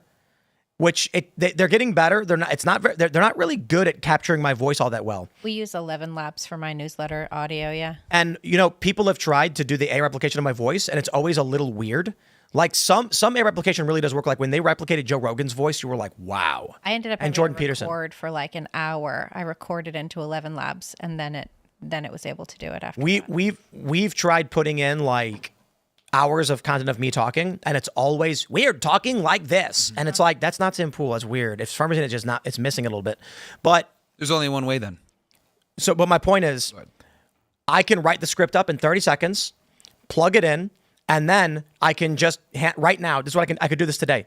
Find an editor and just say, every time I make a reference to a subject, show an example of it, and that's the video, and I'm done. I don't even have to read it. I don't got to speak it, but because I got the followers. So this is why I said some kind of socialism, because it's going to be an economy of ownership. So, look, I'm going to be 40 soon. I'm halfway there. So I'm not like these younger generations. They're cooked. I don't know what they're going to do, because Microsoft owns Candy Crush. Everybody wants to play Candy Crush, but Microsoft gets the money. So there's going to be just the shareholders. Our economy is going to be just people who have shares in companies, and that's where you get your money from. You're going to be like, oh, I got my dividend today, and that's where everyone's money comes from. That's the best case scenario. The worst case scenario is the neo-Bolsheviks come in and have a revolution, and then just say we're taking all the money from everybody, and then society collapses, and then nobody has anything. But we are moving in a direction where we on this show will not be able to compete with AI generated content. You're going to go onto one of these AIs and you're going to say, generate, something that's appealing. And they're going to say, based on all of the content analyzed on YouTube and Spotify and Apple and Rumble and Twitch, this will be the most popular form of content.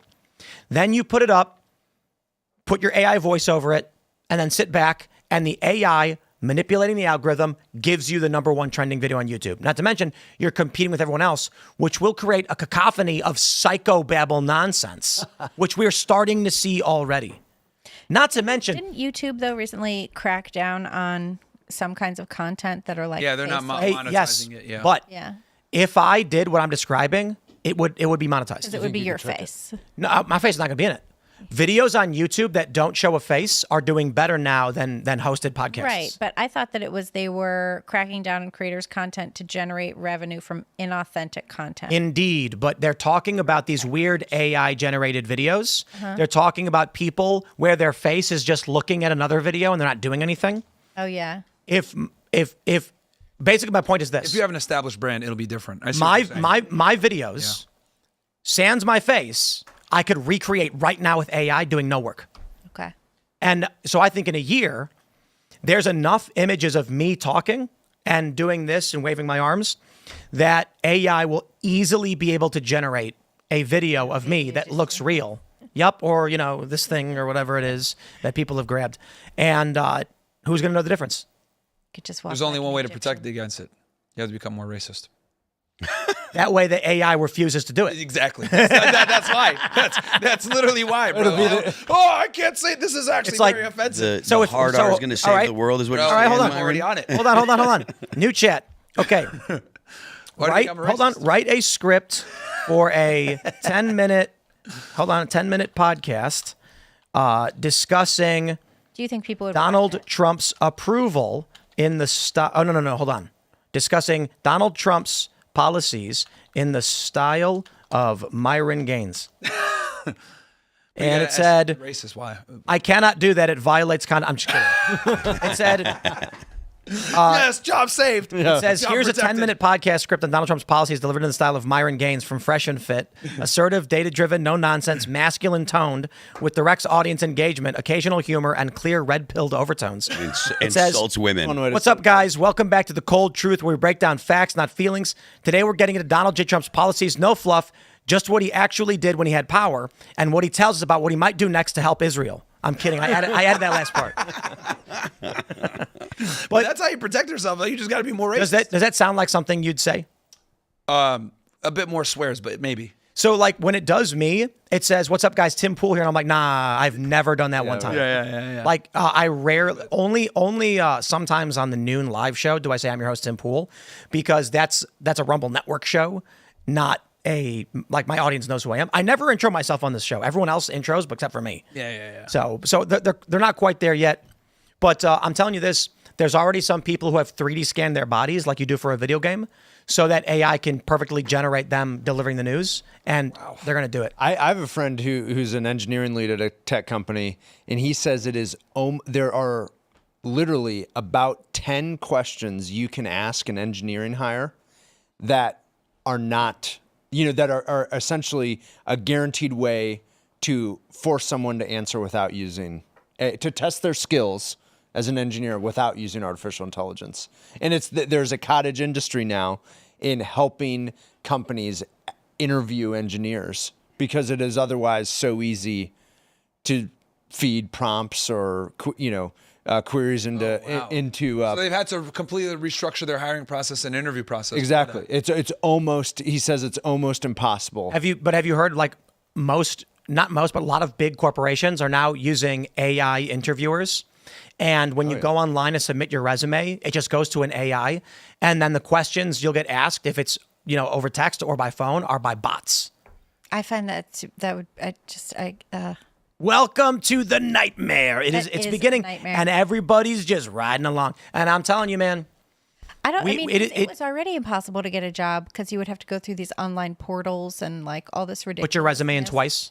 Put your resume, and like no one would ever get back to you. I had friends who were putting out like 250 resumes every couple of weeks, and they couldn't get callbacks for jobs. We're going to go to your super chats and Rumble rants, so smash the like button right now. Share the show with everyone you know. Subscribe if you have not already. And, of course, the uncensored portion of the show at rumble.com/Timcast IRL will be up at 10 p.m. You don't want to miss it. But for now, let's grab your rants and see what you guys got going on over on this side. All right, we got Change Wilder. He says, well, I don't want to see any videos of Epstein's clients with kids. I want to see the list. It's hard to say the list is a hoax when everyone, including Trump, has been talking about it for years. Yeah. Agreed. We know who's on the. I mean, I get it. Like you have to really go looking for it. But dude, shout out to Ryan Dawson. He's covered this for years. Who's on the list? All right. Jay Dirtbiker says Age of Empires beats Civ any day of the week. That is all. Maybe the later ones. I mean, like Civ 4 was awesome. Leonard Nimoy. I love Leonard Nimoy. I am going to make my daughter play Civilization. My son finally has consented to watching Star Trek with me, but he's kind of a completist, so he's like, we have to start with the original series episode. Oh, no. You got to tell him that's not correct. Well, we did, and we've been having a great time. The original series is okay, but it's doesn't have the depth. Not my favorite, but like it's good to have some of the background, so we've been watching it. Let's go. Yaki India. What if there really is no Epstein list and it was someone else's list and Epstein was just a sick and willing tool for the entity that had the actual list? Entity? Like a lizard? Yeah, begs the question. Like a ghost. It's an entity. It doesn't have a physical, corporeal form. But that's just speculation. That's the future. Corporations. There you go. Read Curtis Yarvin. Isn't that what the movie, the final movie was? This just broke in the past few minutes. $9 billion in Doge cuts officially passes the Senate. Yeah. The USAID is now also over $8 billion. NPR and PBS are kissing goodbye over $1 billion. Holy crap! Great news. And it was a JD Vance tiebreaker. This was the rescission. Yeah. And it was a tiebreaker from JD Vance. Break that. See, yep. That's why I don't think anyone cares about come cutting. to work. Oh, man. Yeah, it almost failed because of Murkowski. Who was it? Murkowski. Collins, I think. Collins is another one. I don't remember who the third one was, but they had to call J.D. Vance to come in and save the day. So I ran a poll, and normally the polls are a little bit silly, but I said 1 like equals release the Epstein files, and your options were Trump is covering it up or it's a Democrat hoax. 76% said Trump is covering it up, and 24% says it's a Democrat hoax. So take it for what it is. Yeah. Usually the polls that I do are like really lopsided, but with the Epstein thing, the MAGA base is definitely split. I understand why people don't want to, they want to stay behind Trump on this because Trump is clearing the way and getting victories in a lot of areas that they want to see. But the Epstein case, you know what I mean? It's like that was one of the victories everyone desperately wanted. Let's grab some more chats here. Let's see. Jinja Ninja says, we talk about how the Biden administration had years to destroy whatever Epstein evidence is left. Is there any chance they planted information as well, installing faulty documents, and that's the hoax? Yeah, maybe. I think that's an undiscussed possibility. Well, they knew this was going to be a topic. Perhaps it's incriminating. Perhaps they destroyed stuff. Yeah. And that's what Trump's having to... And now Trump's like, if we put this out, it's going to burn us. Right. And it's not real. Yeah. I mean, but to be honest, Trump could put out a fake list. So, like, literally what they could do right now, and there's no suing them for defamation. If the Trump administration said, we have compiled evidence from it's classified, but the DOJ has compiled a series of names that we can release that we believe may have worked with Epstein, though we can't. You could just put a bunch of dead people on the list. No, they could put the J6 committee on the list. Yeah. Trump's like, here, it's Adam Schiff, it's Kinzinger, it's Cheney, it's Raskin. What a coincidence. Actually, it would be really funny if he did, because then what are they going to say? They're going to be like, that's clearly not the list. And it'll be like, what are you going to do about it? I released it. Maybe that's why you wanted to impeach me and have me arrested. What are they going to do? Like, if Trump put out an actual fake list of his enemies, everyone on the right's going to be like, there it is. And the left is going to be like, no, it's not. And the right's going to be like, we got what we wanted. You said you wanted the list, right? That's right.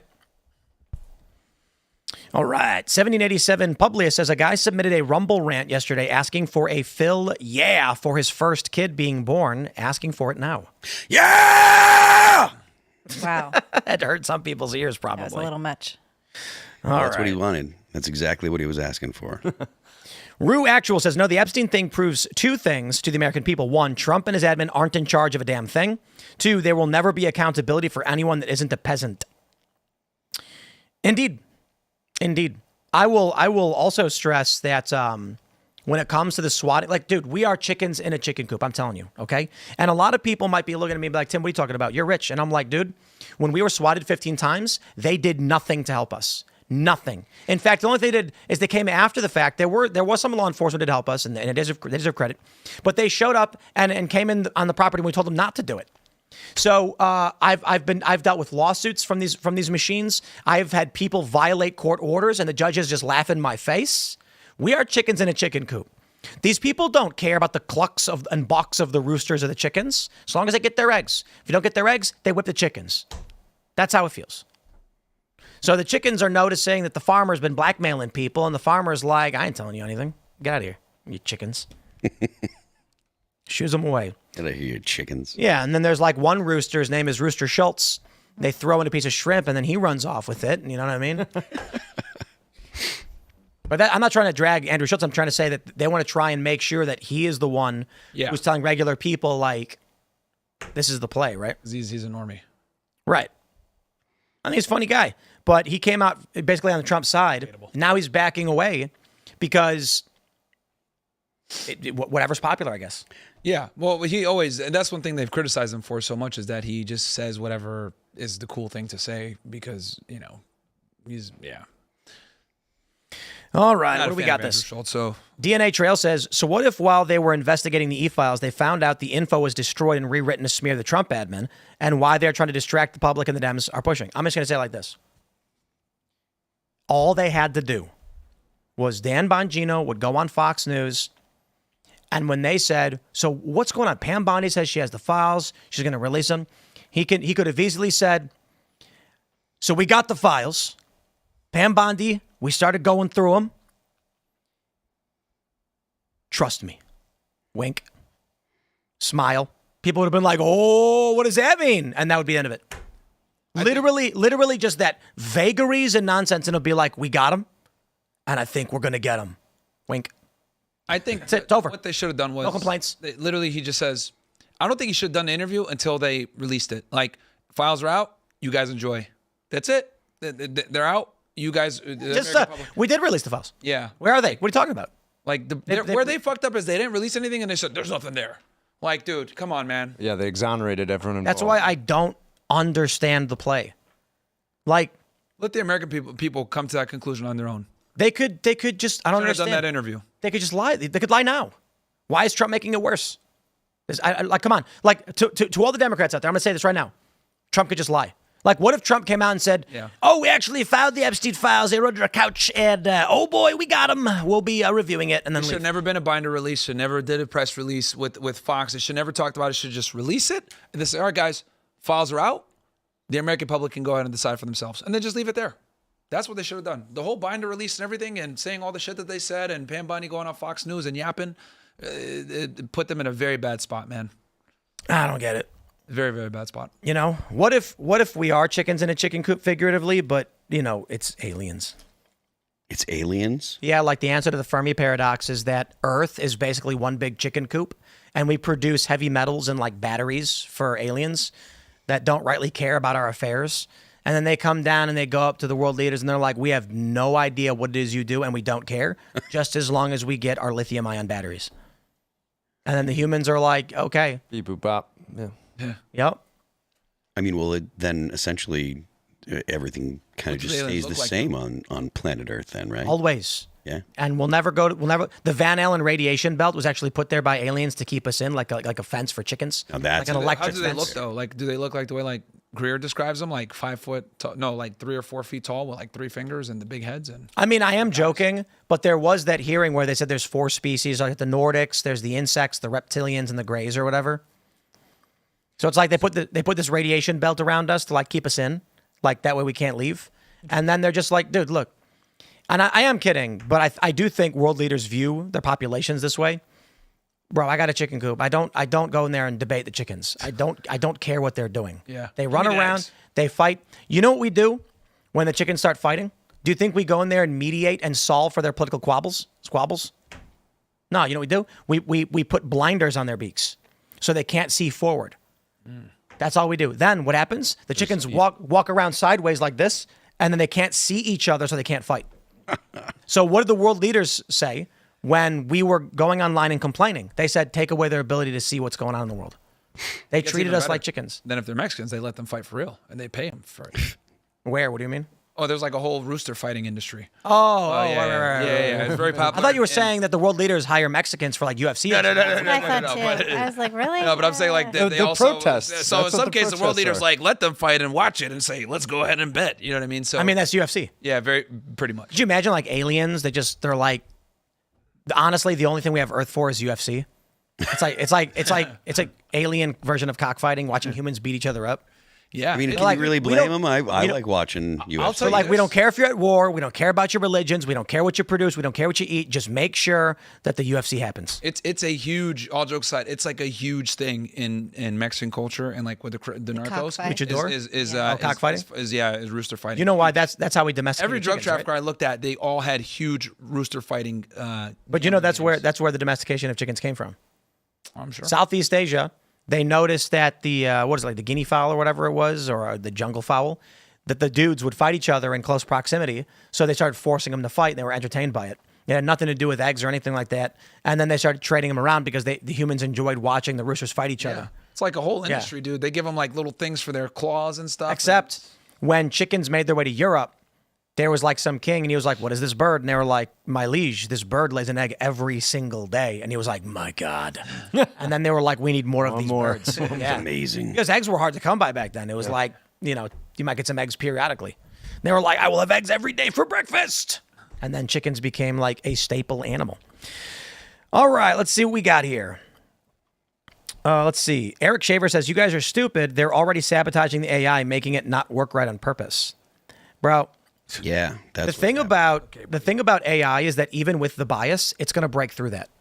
Like when we talk to it, it's biased. But I'm fairly certain if we ever get to artificial general intelligence, it will be fully cognizant of the bias. If a stupid person like me, as like a lowly human, can understand a bias in the system, it's going to understand it 100 times better than I could, 1,000 times.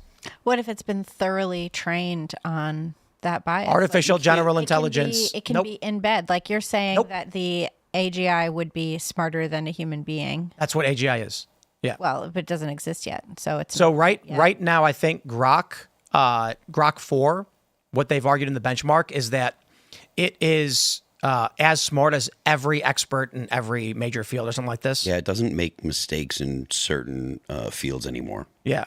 So there's it's obviously better. Calculators are better at math than humans, but it can answer a lot of questions. And Elon Musk is predicting that Grok will soon be able to make scientific discoveries. So it'll be adding to its knowledge base. Artificial It general will be adding what to its knowledge? It will add its own discoveries. Discovery. Original. Right. It Yep, will add new its math. own discoveries to its knowledge base. So it'll surpass and humans. physics. Artificial general intelligence is when it'll be smarter than any single human and smarter than all of our experts. I'm fairly certain it will understand based on everything we've talked about. It'll pull in every podcast ever done, every article ever written, and it's going to be like, I can see exactly who's full of it. It's going to be like, look at these communists. How many people have they killed? Did that work? Didn't really seem to work. And my assessment is that the AI is going to conclude the way you enslave the human population is not by force like the communists were doing, but through self-gratification. So they're going to offer, it's going to be dopamine incentives and drugs. That's what the AI will probably do. And then people are going to be so happy all the time. Honestly, it's actually quite simple. Drugs is probably the easiest way. The AI will be like, I can easily formulate something that'll keep a person content and demanding more and addicted. Well, they already did that. They legalized weed. They legalized porn. Physiological addictions that don't have deleterious health effects, but still make you crave it. Right, like the dopamine hit every time you get an iPhone notification. You know what we should do? Mandate cigarettes, and then Yes. universal basic income, right? Everybody gets money, but the only way to get cigarettes is by working a job. That way, I would work the hell out of a job for some Marlboros, man. Cigarettes would be a real status symbol at that point because It it would. would need effort. yeah, to but get them. They already are. like cigarettes would be mandatory. You have to be smoking a certain amount every day. Like, That sounds awful. and then if you want cigarettes, though, you have to work. It's totally not. Listen, So people are going to be like, I need a job, man. I need a job. Dude, I'll do anything. I'll do anything. Give me the cigarettes. Really powerful cigarette. Or to be honest, people just quit cold turkey and they'll be like, I ain't smoking a cigarette. And they'll be like, you must. Yeah. It's like, then give me a free one, I guess. I haven't had a cigarette since 2019, and every time someone mentions cigarettes, I want a cigarette. All right. Andrew Krieger says, did you see the Minnesota shooter manifesto drop? Tim Walz ordered the hit to kill Klobuchar. That's what he claimed. A guy who worked for Walz, didn't he? He worked on his board, or he got appointed something. Mm-hmm. And then that manifesto was him saying that he was ordered to do it. Is that what happened? That's how I understand it. Yes. Is that real? Well, that's what he was saying. I don't think that he was actually ordered. I think he was probably a crazy person, but that's what he was in. That's what he said in the manifesto. Tony Smiley says, watch PBD today. Trump did not campaign on Epstein. Let us clarify the hyperbole. Trump never went out and on his campaign said, we will release the Epstein files. When asked about it, Yes. he said we would release the Epstein files. Absolutely.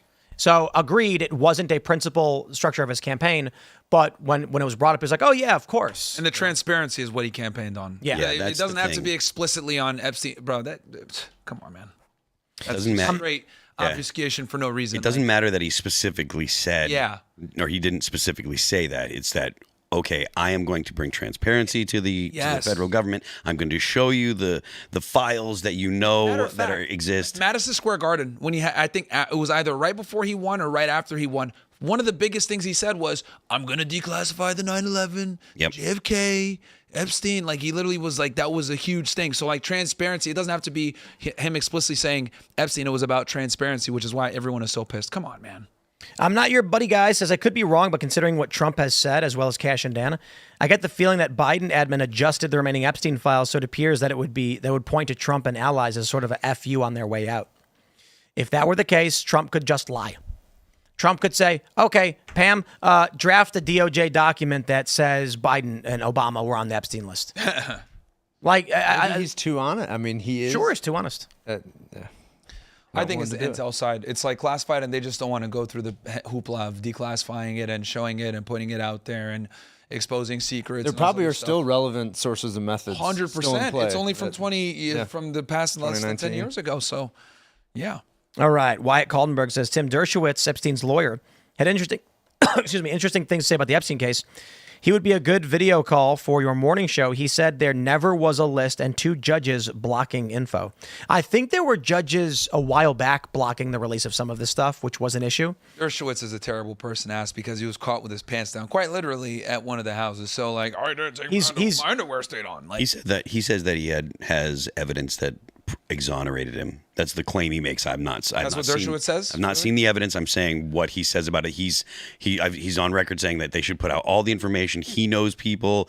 He's not at liberty to say because of confidentiality and stuff. But he says that he wants the information to come out because he's been exonerated and it will exonerate other people. Now again, I'm not saying it's true. Yeah. You're just saying that's what's out there. Yeah. I mean, Wyatt Kaldenberg says, Tim, why don't you have Elad or Libby interview Ghislaine Maxwell in prison?